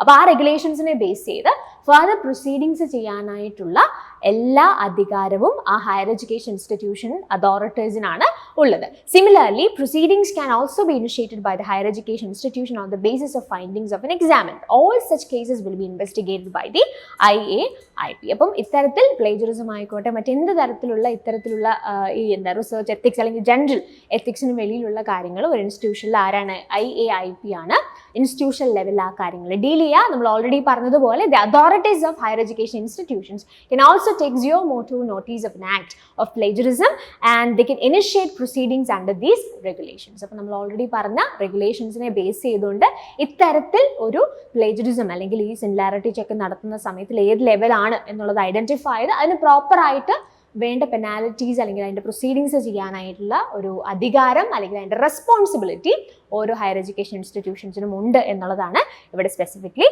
പറഞ്ഞിരിക്കുന്നത്. ഓക്കെ, ഇനി അടുത്തതായിട്ട് ഇതിനോട് അസോസിയേറ്റ് ചെയ്ത് നമ്മൾ മനസ്സിലാക്കേണ്ട ഒരു കാര്യം, ഇത്തരത്തിൽ പ്ലേജറിസം തീസിസുകളോ അല്ലെങ്കിൽ ഡെസിറ്റേഷൻസോ ഒക്കെ നമ്മൾ സബ്മിറ്റ് ചെയ്യുന്ന സമയത്ത് നമ്മൾ ഡിഫറെൻറ്റ് ലെവൽസ് ഓഫ് പ്ലേജറിസം പഠിച്ചു അല്ലേ. അപ്പോൾ ഈ ഡിഫറെൻറ്റ് ലെവൽസ് ഓഫ് പ്ലേജറിസം അതിൽ ഏതെങ്കിലും ഒരു ലെവൽ ഐഡൻറ്റിഫൈ ചെയ്ത് കഴിഞ്ഞാൽ അതിന് എന്ത് പെനാൽറ്റിയാണ് കൊടുക്കുന്നത്. അപ്പോൾ അതിൽ നിന്നും നിങ്ങൾക്ക് ക്വസ്റ്റ്യൻസ് എക്സ്പെക്ട് ചെയ്യാം. അപ്പോൾ നമ്മൾ 4 ലെവൽസ് ആണ് പഠിച്ചത്, level 0, level 1, level 2, level 3. Okay, അപ്പോൾ ഈ ഓരോ ലെവലിലുള്ള അല്ലെങ്കിൽ ഈ ഓരോ ലെവൽസ് ഓഫ് പ്ലേജറിസത്തിൻ്റെ അസോസിയേറ്റഡ് പെനാൽറ്റീസ് എന്തൊക്കെയാണെന്നുള്ളതും ഇമ്പോർട്ടൻ്റ് ആണ്. അപ്പോൾ ലെവൽ 0 എന്ന് പറഞ്ഞാൽ എന്താ, മൈനർ സിമിലാരിറ്റീസ് ആണ്. അപ്പോൾ അങ്ങനെയുള്ള കേസുകളിൽ അങ്ങനെ പെനാൽറ്റി ഒന്നുമില്ല, minor similarities no penalty. Okay, level 1 എന്താ, ലെവൽ 1ൽ സംഭവിക്കുന്നത് എന്താ, ലെവൽ 1 പ്ലേജറിസം ആണ് ഐഡന്റിഫൈ ചെയ്യുന്നതെന്നുണ്ടെങ്കിൽ എന്താണ് അതിനുള്ള penalty, such student shall be asked to submit a revise script within a stipulated time period not exceeding 6 months. അതായത് ലെവൽ 1 പ്ലേജറിസം നമ്മളുടെ ഈ സബ്മിഷനിൽ ഐഡന്റിഫൈ ചെയ്ത് കഴിയുകയാണെങ്കിൽ 6 മാസത്തിനുള്ളിൽ ഒരു റീസബ്മിഷൻ അല്ലെങ്കിൽ അതിൻ്റെ ഒരു റിവൈസ്ഡ് ആയിട്ടുള്ള സ്ക്രിപ്റ്റ് സബ്മിറ്റ് ചെയ്യുക എന്നുള്ളതാണ് ലെവൽ 1 പ്ലേജറിസം ഐഡന്റിഫൈ ചെയ്ത് കഴിഞ്ഞാലുള്ള പെനാൽറ്റി. ഇനി ലെവൽ 2 ആണെന്നുണ്ടെങ്കിലോ, such student shall be debarred from submitting a revise script for a period of 1 year. Level 2 ആണ് ഐഡന്റിഫൈ ചെയ്യുന്നതെന്നുണ്ടെങ്കിൽ അവർക്ക് ഒരു വർഷത്തേക്ക് പിന്നെ ഒരു റിവൈസ്ഡ് ആയിട്ടുള്ള സ്ക്രിപ്റ്റ് സബ്മിറ്റ് ചെയ്യാനായിട്ട് സാധിക്കില്ല. അതാണ് അവരുടെ പെനാൽറ്റി. അത് കഴിഞ്ഞിട്ട് പിന്നെ അതിൻ്റെ കണ്ടിന്യൂഷൻ അവർക്ക് ചെയ്യാൻ സാധിക്കും. ഇനി ലെവൽ 3 ആണെങ്കിലോ, അതായത് 60% മുകളിൽ എന്താണ് പ്ലേജറിസം ആണ്, അതാണ് നമ്മളെങ്കിൽ സിമിലാരിറ്റി ആണ്, അതാണ് ലെവൽ 3. അങ്ങനെ സംഭവിച്ചാൽ എന്ത് സംഭവിക്കും? Such student registration for that programme shall be cancelled. അപ്പം അങ്ങനെയുള്ള ആളുകളുടെ ആ പ്രോഗ്രാമിലേക്കുള്ള അവരുടെ രജിസ്ട്രേഷൻ തന്നെ ക്യാൻസൽ ആയി പോകും. ഇതാണ് ലെവൽ 3യിലുള്ള പെനാൽറ്റി എന്ന് പറയാം. അപ്പോൾ ഇനി നമുക്ക് ക്വസ്റ്റ്യൻസ് നോക്കാം. അപ്പോൾ ഈ ഒരു പ്ലേജറിസം എന്നുള്ള ഏരിയ ആയിരുന്നു നമ്മുടെ പ്രൈമറി ഫോക്കസ്. എന്നാലും അതിൻ്റെ ഭാഗമായിട്ട് റിസർച്ച് എത്തിക്സിനെ കുറിച്ചൊക്കെ നമ്മൾ സംസാരിച്ചു. പ്ലേജറിസം അതിൻ്റെ ഭാഗമായിട്ട് വരുന്നതുകൊണ്ട്, പക്ഷേ സ്പെസിഫിക്കലി റീസെൻറ്റ് എക്സാമ്പിൾ നിങ്ങൾ എക്സ്പ്ലോർ ചെയ്താൽ ഒരുപാട് ക്വസ്റ്റ്യൻസ് നിങ്ങൾക്ക് ചോദിക്കുന്നത് ഈ പ്ലേജറിസത്തിൻ്റെ ഈ ലെവൽസും അതിൻ്റെ പെനാൽറ്റീസും റിലേറ്റ് ചെയ്തിട്ടാണ്. So let's go to the question. So December 2023 ചോദിച്ചൊരു ക്വസ്റ്റ്യൻ ആണിത്. According to UGC regulations 2018 on plagiarism, level 3 plagiarism refers to similarities above 60%, below 10%, above 10% to 30%, above 40% to 60%. അപ്പോൾ ഇവിടെ ചോദിച്ചിരിക്കുന്നത് എന്താ? ലെവൽ 3 plagiarism എന്ന് പറഞ്ഞാൽ എത്ര ശതമാനം സിമിലാരിറ്റീസ് ആണ് according to UGC regulations 2018 on plagiarism through, അല്ലെങ്കിൽ അതിനെ ബേസ് ചെയ്തിട്ട് നമുക്ക് കാണാനായിട്ട് സാധിക്കും. അപ്പോൾ നമ്മൾ ഓൾറെഡി ലെവൽസ് പഠിച്ചതാണ് അല്ലേ? ലെവൽസ് പഠിച്ചപ്പോൾ നമ്മൾ ലെവൽ 3യിൽ എത്രയാണ് പറഞ്ഞത്? ലെവൽ 3 എന്ന് പറഞ്ഞാൽ സിമിലാരിറ്റീസ് എബവ് 60%, 60% മുകളിൽ സിമിലാരിറ്റീസ് ആണെങ്കിൽ അതാണ് ലെവൽ 3 എന്ന് പറയുന്നത്. അപ്പോൾ അങ്ങനെയാണെങ്കിൽ നമുക്ക് എന്ത് ചെയ്യാനായിട്ട് സാധിക്കും? So we have various options given here. So it gives you options like above 60%, below 10%, above 10% to 30%, above 40% to 60%. അപ്പോൾ ഓഫ്കോഴ്സ് ഇവിടെ പറഞ്ഞിരിക്കുന്നത് എന്താ? ലെവൽ 3 പ്ലേജറിസം ആണ്. ലെവൽ 3 പ്ലേജറിസം എന്ന് പറഞ്ഞാൽ above 60%. So above 60% is option A. So the right answer is option A itself.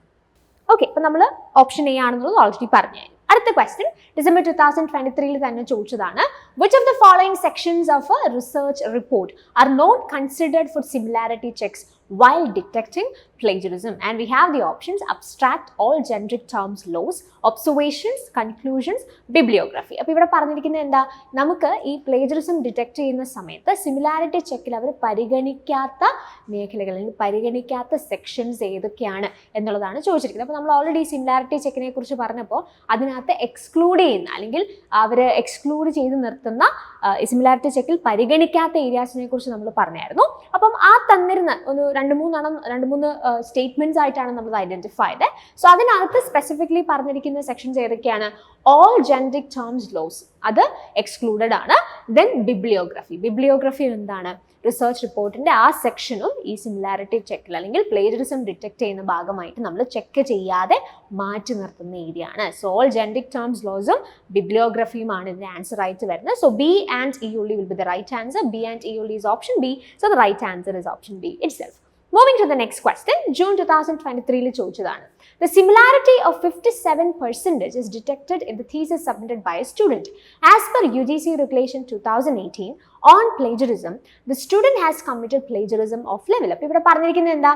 57% similarity ആണ് ഒരു സ്റ്റുഡൻറ്റിൻ്റെ സബ്മിഷനിൽ, thesis സബ്മിഷനിൽ detect ചെയ്തത്. അങ്ങനെയാണെങ്കിൽ 2018 UGC റെഗുലേഷൻ ഓൺ പ്ലേജറിസം പ്രകാരം ഈ ഒരു പെർട്ടിക്കുലർ കേസിൽ ഏത് ലെവൽ ഓഫ് പ്ലേജറിസം ആണ് കമ്മിറ്റ് ചെയ്യപ്പെട്ടിരിക്കുന്നതെന്നാണ് ചോദ്യം. സോ നിങ്ങൾ ഈ ഒരു നമ്മുടെ ഡിഫറെൻറ്റ് ലെവൽസ് ഓഫ് പ്ലേജറിസം നോക്കുക. 57% എന്ന് പറയുമ്പോൾ ഇവിടെ വരുന്നത് സിമിലാരിറ്റീസ് എബോവ് 40% to 60% അല്ലേ? 40 മുതൽ 60% വരെയുള്ള സിമിലാരിറ്റീസ്, അതാണ് ഈ ഒരു കേസിൽ സംഭവിച്ചിരിക്കുന്നത്. 57% ആണ് നമ്മളോട് ക്വസ്റ്റ്യനിൽ ചോദിച്ചിരിക്കുന്നത്. അപ്പോൾ അത് ഏതാണ്? That is level 2. അപ്പോൾ from the given options level 2 എന്ന് പറയുന്ന ഓപ്ഷൻ ബി ആണ്. So the right answer is option B itself. Moving to the next question, again from June 2023 exam. In the submission of thesis, if a student is found to commit plagiarism of level 3 as per UGC regulations 2018 on plagiarism, the following penalty will be imposed. അപ്പോൾ level 3 plagiarism commit ചെയ്തിട്ടുള്ള ഒരാൾക്ക് കിട്ടാനായിട്ട് പോകുന്ന penalty എന്താണെന്നുള്ളതാണ് question. And we have the options. Student shall be debarred from submitting the revised thesis for a period of 1 year. Students' registration for that program shall be cancelled. Students shall be debarred from submitting the revised thesis for 6 months, and students shall be asked to submit the revised thesis within 6 months. അപ്പോൾ level 3 ആണ് നമ്മളുടെ question എന്ന് പറയുന്നത് അല്ലേ. അപ്പോൾ level 3 എന്ന് പറഞ്ഞാൽ നമുക്ക് ഓൾറെഡി അറിയാം, ലെവൽ 3 എന്ന് പറഞ്ഞാൽ സിമിലാരിറ്റീസ് എബവ് 60% ആണ്. അപ്പോൾ 60%ന് മുകളിലുള്ള സിമിലാരിറ്റീസ് ഉണ്ടായാൽ അത് ലെവൽ 3 ആയിട്ട് കൺസിഡർ ചെയ്യും. അപ്പോൾ നമ്മൾ ഇവിടെ നോക്കേണ്ടത് എന്താ, ലെവൽ 3യിൽ വന്നിരിക്കുന്ന പെനാൽറ്റി എന്താണെന്നുള്ളതാണ് നോക്കുന്നത്. അപ്പോൾ അത് നമ്മൾ ഓൾറെഡി പെനാൽറ്റി നമ്മൾ കണ്ടതാണ്. അപ്പോൾ ലെവൽ 3യുടെ പെനാൽറ്റി എന്താണെന്ന് നമുക്ക് നോക്കാം. And then will be moving to the answer. Okay, penalty നമ്മൾ ചെക്ക് ചെയ്യുമ്പോൾ ലെവൽ 3 ആണെന്നുണ്ടെങ്കിൽ എന്താണ് penalty? Such student registration for that programme shall be cancelled. അപ്പോൾ ഇത് തന്നെയാണ് നമ്മളോട് ക്വസ്റ്റ്യൻ ചോദിച്ചിരിക്കുന്നത് അല്ലേ. ലെവൽ 3 ആണ് പ്ലേജറിസം കമ്മിറ്റ് ചെയ്തിരിക്കുന്നതെന്നുണ്ടെങ്കിൽ ഏതാ അപ്പോൾ ആൻസർ ആയിട്ട് വരുന്നത്? From the given options, student shall B debarred from submitting the revised thesis for a period of 1 year. Students' registration for that program shall be cancelled. Students shall be debarred from submitting the revised thesis for 6 months. Students shall be asked to submit the revised thesis within 6 months. So the right answer is option B, because level 3 ആവുമ്പോൾ എന്താ സംഭവിക്കുന്നത്, ആ ഒരു പ്രോഗ്രാമിലേക്കുള്ള സ്റ്റുഡൻറ്റിൻ്റെ registration തന്നെ cancel ചെയ്ത് പോകും. So the right answer for this question is option B. So ആദ്യമായിട്ട് ഈ സെഷനിൽ നമ്മൾ ഫോക്കസ് ചെയ്ത് പ്ലേജറിസം എന്ന് പറയുന്ന ഏരിയ ആണ്. അപ്പോൾ അതിലും വളരെ സ്പെസിഫിക്കലി നിങ്ങൾക്ക് എന്താണ് വേണ്ടതെന്നുള്ളത് നമ്മൾ പറഞ്ഞു. പ്ലേജറിസത്തിൽ തന്നെ 2018 UGC റെഗുലേഷൻ ഓൺ പ്ലേജറിസം ആണ് നിങ്ങളുടെ പ്രൈമറി ഫോക്കസ് എന്ന് പറയുന്നത്. So you need to understand what are the different levels of plagiarism, associated ആയിട്ട് വരുന്ന അതിൻ്റെ പെനാൽറ്റിനെ കുറിച്ച് അണ്ടർസ്റ്റാൻഡിങ് ഉണ്ടാവണം. ഇനി ഇതിനകത്ത് എക്സെപ്ഷൻസ് ഉണ്ട്, അത് ഏതൊക്കെയാണെന്നുള്ളതിനെ കുറിച്ചൊരു ധാരണ കൂടി ഉണ്ടാവുന്നത് വളരെയധികം ഇമ്പോർട്ടൻ്റ് ആണ്. അപ്പോൾ അത് കറക്റ്റായിട്ട് ഫോക്കസ് ചെയ്യുക. പിന്നെ റിസർച്ച് എത്തിക്സ് ആസ് സച്ച് ഒരു ഇമ്പോർട്ടൻ്റ് ഏരിയ ആയതുകൊണ്ട് നമ്മൾ വളരെ ക്വിക്ക്ലി അതിൽ കൂടി ആ ഒരു ഏരിയയിലുമായിട്ട് ബന്ധപ്പെട്ട ചില വാക്കുകളും അല്ലെങ്കിൽ അതിനകത്തെ ഡിഫറെൻറ്റ് പ്രിൻസിപ്പിൾസ് ഓർ ഇഷ്യൂസ് ഒക്കെ നമ്മൾ ജസ്റ്റ് ഒന്ന് കവർ ചെയ്യാനായിട്ട് ശ്രമിച്ചിട്ടുണ്ട്. പക്ഷേ പ്രൈമറി നമ്മുടെ ഫോക്കസ് എന്ന് പറയുന്നത് ഓഫ് കോഴ്സ് പ്ലേജറിസം തന്നെയാണ്.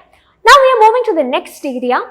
ഈ ഒരു റീസെൻറ്റ് എക്സാംസിൽ അവർ വളരെയധികം എക്സ്പ്ലോർ ചെയ്ത് കാണപ്പെടുന്ന മറ്റൊരു ഇമ്പോർട്ടൻ്റ് ഏരിയ ആണ് softwares and tools for research എന്ന് പറയുന്നത്.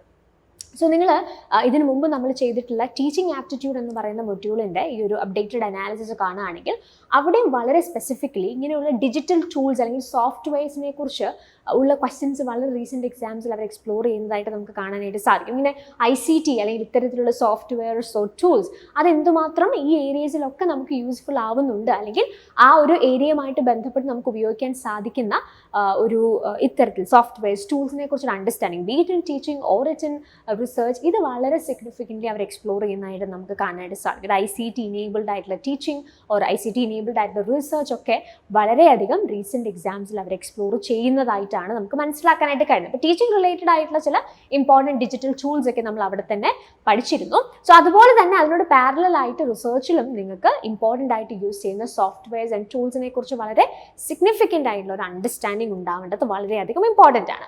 സോ ആദ്യം I just give you some of the important tools or softwares that you can associate with the different areas of research.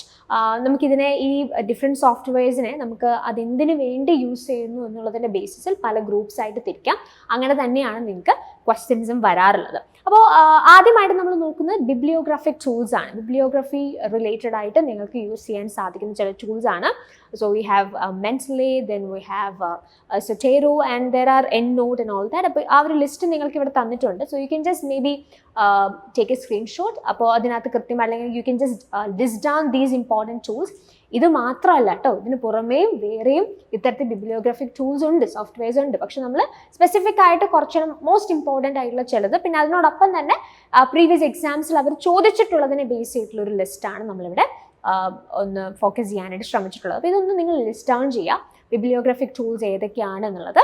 അപ്പോൾ അത്തരത്തിൽ ക്വസ്റ്റ്യൻസ് വരുമ്പോൾ നിങ്ങൾക്ക് അത് വളരെയധികം ഹെൽപ്ഫുൾ ആയിരിക്കും. മറ്റൊരു ഇമ്പോർട്ടൻ്റ് ആയിട്ടുള്ള ഏരിയ ആണ്, അല്ലെങ്കിൽ ഇത്തരത്തിൽ സോഫ്റ്റ്വെയർസ് ആൻഡ് ടൂൾസ് നമുക്ക് ഉപയോഗിക്കാൻ അല്ലെങ്കിൽ ഉപയോഗിക്കേണ്ടി വരുന്ന റിസർച്ചിലെ മറ്റൊരു മേഖലയാണ് ഡേറ്റ അനാലിസിസ് എന്ന് പറഞ്ഞാൽ. അപ്പോൾ ഡേറ്റ അനാലിസിസുമായിട്ട് ബന്ധപ്പെട്ട് ഉപയോഗിക്കാൻ സാധിക്കുന്ന different types of softwares tools ഇവിടെ കൊടുത്തിട്ടുണ്ട്. Excel, Python, R, SPSS, eViews, Tableau, then we have MATLAB. So ഇതൊക്കെ നമ്മൾ ഡേറ്റ അനാലിസിസുമായിട്ട് ബന്ധപ്പെട്ട് യൂസ് ചെയ്യുന്ന ഡിഫറെൻറ്റ് ടൂൾസ് ആയിട്ടാണ് നമ്മൾ ഐഡൻറ്റിഫൈ ചെയ്യുന്നത്.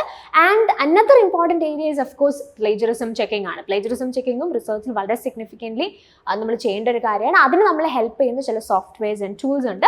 അതിൻ്റെ ഒരു ലിസ്റ്റ് കൂടെ നിങ്ങൾക്ക് ഇവിടെ ജസ്റ്റ് കൊടുത്തിട്ടുണ്ട്. We have Turnitin, Qtex, Grammarly, Original, Urkind, then we have Jubilee Checker, CopyLeaks, Plagiarism Detector, so on and so forth. ഒരുപാടെണ്ണം. then we have this Authenticator. ഇതൊക്കെ നമുക്ക് യൂഷ്വലി ചോദിക്കുന്നതാണ്. അപ്പം ഞാൻ ഓൾറെഡി പറഞ്ഞതുപോലെ ഇത് മാത്രമല്ല ലിസ്റ്റ്. ഇതിനപ്പുറത്തേക്കും നിങ്ങൾക്ക് എന്ത് ചെയ്യാം, ഈ ലിസ്റ്റിനെ വീണ്ടും നിങ്ങൾക്ക് കുറച്ചുകൂടി കൂടുതൽ കാര്യങ്ങൾ ആഡ് ഓൺ ചെയ്ത് വലുതാക്കാനായിട്ട് സാധിക്കും. പക്ഷെ നമ്മൾ സ്പെസിഫിക് ആയിട്ട് കുറച്ചെണ്ണം നിങ്ങൾക്കൊരു ഈ ഒരു ലിസ്റ്റ് ഫെർദർ ഇതിനെ നിങ്ങൾ ഒന്ന് എൻലാർജ് ചെയ്യുന്നതിന് മുമ്പ് ഒരു ബേസിക് ഫൗണ്ടേഷന് വേണ്ടിയിട്ട് നിങ്ങളെ ഹെൽപ്പ് ചെയ്യുന്ന കുറച്ച് ഇമ്പോർട്ടൻറ്റ് സോഫ്റ്റ്വെയർസ് ആണ് നമ്മളിവിടെ കൊടുത്തിരിക്കുന്നത്. ഇനി നിങ്ങൾ ചെയ്യേണ്ടത് എന്താണെന്ന് വെച്ചാൽ, ക്വസ്റ്റ്യൻസ് വർക്ക് ചെയ്യുന്ന സമയത്ത് ഓഫ് കോഴ്സ് ക്വസ്റ്റ്യൻസിനകത്ത് നിങ്ങൾക്ക് ഇതിന് പുറമെ എന്തെങ്കിലുമൊക്കെ ഇമ്പോർട്ടൻ്റ് ആയിട്ടുള്ള സോഫ്റ്റ്വെയർസോ ടൂൾസ് ഐഡൻറ്റിഫൈ ചെയ്യാൻ സാധിച്ചാൽ അതുകൂടി എക്സ്പ്ലോർ ചെയ്ത് ഈ ലിസ്റ്റിലേക്ക് നിങ്ങൾക്ക് ആഡ് ഓൺ ചെയ്യാനായിട്ട് സാധിക്കുന്നതാണ് കേട്ടോ. അപ്പോൾ നമുക്ക് ക്വസ്റ്റ്യൻസ് നോക്കാം. ഇതിപ്പം ഇതിനകത്ത് പ്രത്യേകിച്ച് കോൺസെപ്റ്റ്സ് ആസസ് ഒന്നും നമുക്ക് പറയാനായിട്ടില്ല.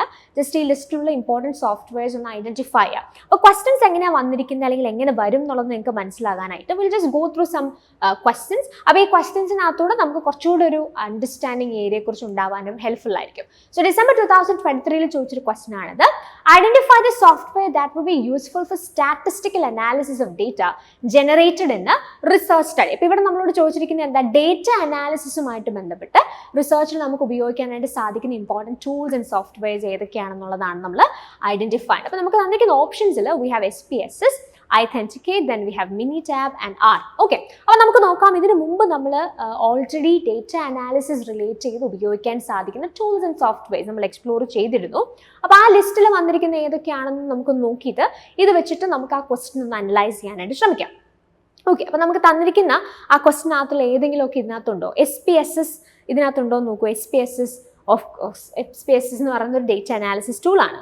Then we have Minitab and R. Minitab and R ഇതിനകത്ത് വരുന്നുണ്ട്. Minitab and R. അപ്പോൾ ഈ മൂന്നെണ്ണം ഓഫ് കോഴ്സ് എന്താണ്, ഡേറ്റ അനാലിസിസ് റിലേറ്റഡ് ആയിട്ടുള്ള ടൂൾസ് അല്ലെങ്കിൽ സോഫ്റ്റ്വെയർസ് ആയിട്ട് നമുക്ക് ഐഡന്റിഫൈ ചെയ്യാം. V have SPSS, then R and Minitab. അപ്പോൾ ഇതിനകത്ത് ബാക്കിയായിട്ടുള്ളത് ഇപ്പോൾ SPSSും Minitabും Rഉം ഈ പറഞ്ഞ ഡേറ്റ അനാലിസിസിന് ഉപയോഗിക്കുന്ന ടൂൾസ് അല്ലെങ്കിൽ സോഫ്റ്റ്വെയർസ് ആണ് നമ്മൾ പറഞ്ഞു. അപ്പാർട്ട് ഫ്രം ദാറ്റ് ഇതിനകത്ത് നമുക്ക് എക്സ്ട്രാ ആയിട്ട് വരുന്ന ആളാരാണ്? ഐതന്റിക്കേറ്റ് ആണ്. ഐതന്റിക്കേറ്റ് എന്തിൻ്റെ ഭാഗമാണ്? It is basically a software that is used in order to check plagiarism check ആയിട്ടുള്ള ഒരു സോഫ്റ്റ്വെയർ ആണ് ഓപ്ഷൻ ബി എന്ന് പറഞ്ഞത്. അപ്പോൾ അതങ്ങ് കളഞ്ഞാൽ അല്ലെങ്കിൽ അതങ്ങ് എലിമിനേറ്റ് ചെയ്ത് കളഞ്ഞാൽ ബാക്കിയുള്ള ഓപ്ഷൻസിൻ്റെ കോമ്പിനേഷൻ ആയിട്ട് നമുക്ക് ആൻസർ ചൂസ് ചെയ്യാനായിട്ട് സാധിക്കും. So V can go with A, C and D only, right? So A, C and D only is option C. So the right answer is option C itself. So ഇത്തരത്തിൽ നിങ്ങൾ question ചെയ്യുമ്പോൾ കുറച്ചുകൂടി clarity വരും. ഇപ്പം നമ്മൾ കുറേ സോഫ്റ്റ്വെയർസും ടൂൾസും ഒക്കെ കാണാതെ പഠിച്ച് വെച്ചാൽ അങ്ങോട്ടും ഇങ്ങോട്ടൊക്കെ മാറിപ്പോകാനുള്ള പോസിബിലിറ്റി ഉണ്ട്. പക്ഷേ നിങ്ങൾ ക്വസ്റ്റ്യൻ ചെയ്യുമ്പോൾ ഇപ്പോൾ ഈ ഒരു ക്വസ്റ്റ്യൻ ചെയ്തതുകൊണ്ട് അതിനകത്തുള്ള സ്പെസിഫിക് SPSS അല്ലെങ്കിൽ R അല്ലെങ്കിൽ Minitab ഒന്നും നിങ്ങൾ മറക്കില്ല. അതിൻ്റെ കൂടെ നിങ്ങൾ പഠിച്ചു Authenticate എന്ന് പറയുന്ന പ്ലേജറിസം ചെക്കറാണ്. അപ്പോൾ കുറച്ചുകൂടി ഈ കാണാതെ പഠിക്കുന്നതിനേക്കാളും കാണാതെ പഠിക്കാൻ നിങ്ങൾക്ക് പറ്റുമെങ്കിൽ നല്ലത്, അത് മെമ്മറൈസ് ചെയ്ത് വെക്കാൻ സാധിക്കുമെങ്കിൽ നല്ലത്. പക്ഷേ നിങ്ങൾക്ക് ഭയങ്കരമായി കൺഫ്യൂസിങ് ആവുകയാണ്. ഇപ്പം നമ്മൾ ഇത്രയും സോഫ്റ്റ്വെയർസ് പഠിക്കുന്നുണ്ട്, അത് ഡിഫറെൻറ്റ് ഗ്രൂപ്പ്സിൽ പഠിക്കണം. അപ്പോൾ അത് നിങ്ങൾക്ക് ഭയങ്കര കൺഫ്യൂസിങ് ആയിട്ടുള്ള ആളുകൾക്ക് പ്രൈമറിലി അതൊന്ന് പഠിക്കാൻ ശ്രമിക്കുക. അതിനുശേഷം നന്നായി ക്വസ്റ്റ്യൻസ് വർക്ക് ചെയ്താൽ കുറച്ചുകൂടെ ഒരു ക്ലാരിറ്റി ആ മേഖലയിൽ നിങ്ങൾക്ക് ഉണ്ടാകും. കുറച്ചുകൂടെ നന്നായി ക്വസ്റ്റ്യൻസ് ടാക്കിൾ ചെയ്യാനായിട്ടുള്ള കപ്പാസിറ്റി നിങ്ങൾക്ക് ഉണ്ടാവും എന്നുള്ള കാര്യത്തിൽ സംശയമില്ല. Moving to the next question, December 2023 ചോദിച്ചതാണ്. Again, identify the software used for detecting plagiarism. And we have the options mentally, then Turnitin, Compiler, Authenticate. അപ്പോൾ നമ്മൾ ഇതിനകത്തെ ഓപ്ഷൻസ് ജസ്റ്റ് അല്ലെങ്കിൽ നിങ്ങൾക്ക് ഓൾറെഡി പ്ലേജറിസം ചെക്കിങ്ങുമായിട്ട് ബന്ധപ്പെട്ടുള്ള ഡിഫറെൻറ്റ് സോഫ്റ്റ്വെയർസ് നമ്മൾ ഓൾറെഡി ഐഡൻറ്റിഫൈ ചെയ്തതാണ്. അത് വെച്ച് നിങ്ങൾ കമ്പയർ ചെയ്യുന്ന സമയത്ത് ഇതിനകത്ത് ഏതൊക്കെ ഓപ്ഷൻസ് ആണ് നമുക്ക് കാണാനായിട്ട് സാധിക്കുന്നത്? Of course Authenticate is here. So അത് നമുക്ക് ആദ്യം തന്നെ എടുക്കാനായിട്ട് സാധിക്കും വിത്തൗട്ട് എനി ഡൗട്ട്. അപ്പം അത് നമുക്ക് കൃത്യമായിട്ട് ഒരു ഓപ്ഷനായിട്ട് ഐഡൻറ്റിഫൈ ചെയ്യാം. Authenticate ഉണ്ട്. പിന്നെ നമുക്ക് തന്നിരിക്കുന്ന ഓപ്ഷൻസ് നോക്കൂ, മെറ്റലി ഉണ്ട്, Turnitin ഉണ്ട്. അപ്പോൾ അത് ഏതെങ്കിലും ഒക്കെ നമുക്ക് റിലേറ്റ് ചെയ്യാൻ പറ്റുമോ എന്ന് നോക്കാം. Of course Turnitin is here. So അതും എന്താണ്, ഒരു പ്ലേജറിസം ചെക്കിങ്ങിന് ഉപയോഗിക്കുന്ന സോഫ്റ്റ്വെയർ ആണ്. അപ്പം Turnitin ഉണ്ട്, Authenticateും ഉണ്ട്. So in that manner we can go with options B and D. ഇപ്പോൾ ഈ മെന്റലി എന്ന് പറയുന്ന സോഫ്റ്റ്വെയർ ശരിക്കും നമ്മൾ ബിബ്ലിയോഗ്രഫി റിലേറ്റഡ് ആയിട്ട് യൂസ് ചെയ്യുന്ന സോഫ്റ്റ്വെയർ, സോ ബിബ്ലിയോഗ്രഫിക് ടൂൾ എന്ന് നമുക്ക് പറയാം. So Mendeley is a bibliographic tool. ഇവിടുത്തെ ക്വസ്റ്റ്യനിൽ പ്ലേജറിസം ഡിറ്റക്ട് ചെയ്യാനായിട്ട് ഹെൽപ്പ് ചെയ്യുന്ന സോഫ്റ്റ്വെയർ ആണ് ഐഡന്റിഫൈ ചെയ്യുന്നത്. അപ്പോൾ we can go with options B and D. ഇനി കമ്പൈലർ എന്ന് പറഞ്ഞിട്ടൊരു ഒരു കാര്യം കൂടെ അവിടെ കിടപ്പുണ്ട്. കമ്പൈലർ ബേസിക്കലി നിങ്ങൾ ICT ഒക്കെ ഓൾറെഡി പഠിച്ചിട്ടുള്ള ആളുകളാണെന്നുണ്ടെങ്കിൽ കമ്പൈലർ നിങ്ങൾക്ക് ഓൾറെഡി അറിയാമായിരിക്കും. It's a language processing software അല്ലെങ്കിൽ ലാംഗ്വേജ് പ്രൊസസ്സറാണത്. അതായത് നമുക്ക് ഈ കമ്പ്യൂട്ടറിന് മനസ്സിലാവുന്ന ഭാഷയിലേക്ക് ലാംഗ്വേജ് കൺവേർട്ട് ചെയ്യുന്ന ഒരു പ്രോസസ്സ് ചെയ്യുന്ന സോഫ്റ്റ്വെയർ, ലാംഗ്വേജ് ട്രാൻസ്ലേറ്റേഴ്സ് അല്ലെങ്കിൽ ലാംഗ്വേജ് പ്രൊസസ്സേഴ്സ് ആണ് കമ്പൈലേഴ്സ് എന്ന് പറയുന്നത്. അപ്പോൾ അത് ഈ ഒരു ഏരിയയുമായിട്ട് റിലേറ്റഡ് അല്ല എന്ന് നമുക്ക് ഐഡന്റിഫൈ ആയിട്ട് സാധിക്കും. In that manner we can go with options B and D, right അല്ലേ? B and D is option D, of course. B and D only is option D. So the right answer is option D itself.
Next question ഇത് June 2023 ചോദിച്ചതാണ്.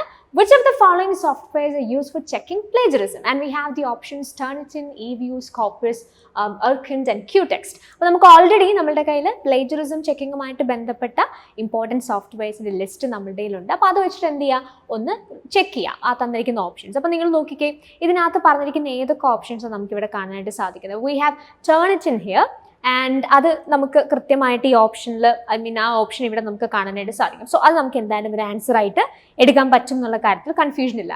Then we have from the given options we have this Urkind. It's again an important software that we can use for plagiarism അല്ലേ. ദാണ്ട് ഇവിടെ നിങ്ങൾക്ക് അതിൻ്റെ ഓപ്ഷനും കൊടുത്തിട്ടുണ്ട്. അപ്പോൾ ഇതിനകത്ത് നിങ്ങൾ നോക്കുമ്പോൾ ഏതൊക്കെ ഓപ്ഷൻസ് ഇപ്പം നമ്മൾ കണ്ട Turnitin നമ്മൾ അതിനകത്ത് കണ്ടു, Urkind കണ്ടു. അപ്പോൾ എയും ഡിയും നമുക്കായി. ഇനി നെക്സ്റ്റ് വേറെ ഏതെങ്കിലും ഉണ്ടോ നോക്കൂ, വേറെ എന്തെങ്കിലും ഇമ്പോർട്ടൻ്റ് ആയിട്ടുള്ള പ്ലേജറിസം ചെക്കിംഗ് സോഫ്റ്റ്വെയർസ് ഇവിടെ നമുക്ക് ആ ക്വസ്റ്റനിൽ ഐഡന്റിഫൈ ചെയ്യാൻ പറ്റുന്നുണ്ടോ? ഓഫ്കോഴ്സ് ഉണ്ട്. That is Qtext. That is option, that is second one here. Qtextum ഇതിനകത്ത് നമുക്ക് കാണാൻ പറ്റും. അപ്പോൾ അത് നമ്മുടെ ക്വസ്റ്റിനകത്തൊരു ഓപ്ഷനാണ്. അപ്പോൾ Turnitin ഉണ്ട്, Urkind ഉണ്ട് ആൻഡ് Qtext ഉണ്ട്. അപ്പോൾ we have A, D and D. Okay, അപ്പോൾ അത് മൂന്നുമാണ് ആൻസർ ആയിട്ട് വരേണ്ടത് നമുക്ക് മനസ്സിലായി. അപ്പോൾ ഇനി നമുക്ക് നോക്കേണ്ടത് ഈ eViewസും അല്ലെങ്കിൽ eView എന്ന് പറയുന്ന സോഫ്റ്റ്വെയറും സ്കോപ്പസും എന്താണെന്നുള്ളതാണ്. അപ്പോൾ eView എന്ന് പറയുന്നത് ബേസിക്കലി നമ്മൾ ഓൾറെഡി സ്റ്റാറ്റിസ്റ്റിക്കൽ അല്ലെങ്കിൽ എക്കണോമെട്രിക്സ് അനാലിസിസിന് വേണ്ടി ഉപയോഗിക്കുന്ന സോഫ്റ്റ്വെയർ എന്ന് പറഞ്ഞാൽ നിങ്ങൾക്ക് അതിനെ എവിടെ പ്ലേസ് ചെയ്യാം, ഡേറ്റ അനാലിസിസുമായിട്ട് ബന്ധപ്പെട്ട സോഫ്റ്റ്വെയർസിൻ്റെ കൂടെ നിങ്ങൾക്ക് eViewനെ ഐഡന്റിഫൈ ആയിട്ട് സാധിക്കും. സോ അത് നമ്മൾ ഓൾറെഡി ആ ലിസ്റ്റ് നിങ്ങൾ നോക്കിയാൽ മതി, അതിനകത്ത് അത് ഇൻക്ലൂഡഡ് ആണ്. Then you have Scopus. Scopus എന്ന് പറഞ്ഞൊരു സൈറ്റേഷൻ ഡേറ്റാബേസ് ആണ്. അപ്പോൾ അതിലേക്ക് വരാം, സൈറ്റേഷൻ ഡേറ്റാബേസിലേക്ക് വരാം. അതും ജസ്റ്റ് കുറച്ചെണ്ണം അറിഞ്ഞിരിക്കുന്നത് നന്നായിരിക്കും. അപ്പോൾ അതിലേക്ക് വരാം. നമുക്ക് ഈ ഒരു ക്വസ്റ്റ്യൻ ജസ്റ്റ് ഒന്ന് കൃത്യമായിട്ട് ആൻസറിലേക്ക് വന്നതിന് ശേഷം. സോ നമ്മൾ ഓൾറെഡി eView പറഞ്ഞു. eView എന്ന് പറയുന്നത് ഒരു ഡേറ്റ അനാലിസിസ് ടൂളാണ്. Scopus എന്ന് പറഞ്ഞ സൈറ്റേഷൻ ഡേറ്റാബേസ് ആണ്. So you can eliminate those two options and you can go with Turnitin, Urkind and Qtext. So that is option A, D and D only. A, D and D only is option C. So the right answer is option C itself. So ആ ക്വസ്റ്റിൽ Scopus കണ്ടിരുന്നത് കൊണ്ട് തന്നെ അതിൽ നിന്ന് directly ഒരു question നിങ്ങൾക്ക് ചോദിച്ചിരുന്നു. അപ്പോൾ അതുകൊണ്ട് ജസ്റ്റ് എന്താണ് ഈ സൈറ്റേഷൻ ഡേറ്റാബേസസ് എന്നുള്ളതിനെ കുറിച്ച് നമ്മൾ അറിയുന്നതും അതിൻ്റെ ഇമ്പോർട്ടൻ്റ് ആയിട്ടുള്ള ചില ടൈപ്സ് ഒന്ന് നോക്കി വെക്കുന്നത് നന്നായിരിക്കും. അപ്പോൾ എന്താണ് സൈറ്റേഷൻ ഡേറ്റാബേസസ് എന്ന് പറഞ്ഞാൽ, citation databases are databases that have been developed for evaluating publications. The citation databases enable you to count citations and check, for example, which articles or journals are the most cited ones. അപ്പോൾ ഈ citation database എന്ന് പറഞ്ഞാൽ it's an online very structured consistent ആയിട്ടുള്ള ഒരു online ഒരു സിസ്റ്റമാണ് wherein it consists of a collection of various reference books, papers, articles and all that. അപ്പോൾ ഒരു ഓൺലൈൻ സിസ്റ്റത്തിൽ അല്ലെങ്കിൽ ഡേറ്റാബേസ് എന്ന് പറയുമ്പോൾ തന്നെ ഓൺലൈൻ സിസ്റ്റം എന്നുള്ളത് ഐഡന്റിഫൈങ് ആണ്, അല്ലെങ്കിൽ അത് സെൽഫ് എക്സ്പ്ലനേറ്ററി ആണ്. So in which we can get the collection of various referenced books, papers and all that. അപ്പോൾ അതൊരു പെർട്ടിക്കുലർ ഫീൽഡുമായിട്ട് ബന്ധപ്പെട്ട് ഇതിനു മുമ്പ് റെഫറൻസ് നടത്തിയിട്ടുള്ള അല്ലെങ്കിൽ റെഫർ ചെയ്യപ്പെട്ടിട്ടുള്ള എന്തൊക്കെ ബുക്സ് ഉണ്ട്, എന്തൊക്കെ ആർട്ടിക്കിൾസ് ഉണ്ട്, ഇതൊക്കെ നമുക്ക് കൃത്യമായിട്ട് ഐഡന്റിഫൈ നമ്മളെ സഹായിക്കുന്ന ഒരു ഓൺലൈൻ സിസ്റ്റം, വളരെ സ്ട്രക്ചേർഡ് ആയിട്ടുള്ള ഒരു ഓൺലൈൻ സിസ്റ്റമാണ് ഈ സൈറ്റേഷൻ ഡേറ്റാബേസസ് എന്ന് പറയുന്നത്. അപ്പോൾ നിങ്ങൾക്ക് ഒരു മേഖലയുമായിട്ട് ബന്ധപ്പെട്ട് ഒരു പഠനം നടത്തണം, അല്ലെങ്കിൽ ഒരു മേഖലയുമായിട്ട് ബന്ധപ്പെട്ട് നിങ്ങൾ റിസർച്ച് ചെയ്യുകയാണ്. അപ്പോൾ നിങ്ങളുടെ ആ ഏരിയ ഓഫ് ഇൻട്രസ്റ്റുമായി റിലേറ്റ് ചെയ്തിട്ട് നിങ്ങൾക്ക് എന്തെങ്കിലും എവിടെ നിന്നാണ് അല്ലെങ്കിൽ എന്തൊക്കെ സോഴ്സസ് വായിക്കണം എന്നൊക്കെയുള്ള കൺഫ്യൂഷൻ വരുമ്പോൾ U can go for or you can just search it in A citation database വേറെ ഓൾറെഡി ഈ മേഖലയുമായിട്ട് ബന്ധപ്പെട്ട് ഓൾറെഡി റെഫർ ചെയ്യപ്പെട്ടിട്ടുള്ള ഇങ്ങനെയുള്ള റെഫറൻസുകൾ നമുക്ക് കൃത്യമായിട്ട് അതിനകത്ത് ഐഡന്റിഫൈ ചെയ്യാൻ പറ്റും. എത്ര തവണ അത് റെഫർ ചെയ്യപ്പെട്ടിട്ടുണ്ടെന്ന് നമുക്ക് മനസ്സിലാവും. അപ്പോൾ ആ രീതിയിൽ നമ്മളുടെ ഒരു ഫെർദർ ലിറ്ററേച്ചർ റിവ്യൂലൊക്കെ നമ്മളെ ഹെൽപ്പ് ചെയ്യുന്ന ഒരു റിസോഴ്സ് ആയിട്ട് അല്ലെങ്കിൽ അങ്ങനെയുള്ള ഒരു സോഴ്സ് ആയിട്ട് നമുക്ക് സൈറ്റേഷൻ ഡേറ്റാബേസസിനെ ഐഡന്റിഫൈ ചെയ്യാനായിട്ട് സാധിക്കും. സോ ഇവിടെ നിങ്ങൾക്ക് കൃത്യമായിട്ട് ചില ഇമ്പോർട്ടൻ്റ് ആയിട്ടുള്ള സൈറ്റേഷൻ ഡേറ്റാബേസുകളുടെ ലിസ്റ്റ് കൊടുത്തിട്ടുണ്ട്. സ്കോപ്പസും വെബ് ഓഫ് സയൻസും ഒക്കെയാണ് വളരെ ഇമ്പോർട്ടൻ്റ് ആയിട്ട്. ഗൂഗിൾ സ്കോളറൊക്കെ കുറച്ചുകൂടെ കോമൺ ആണ്.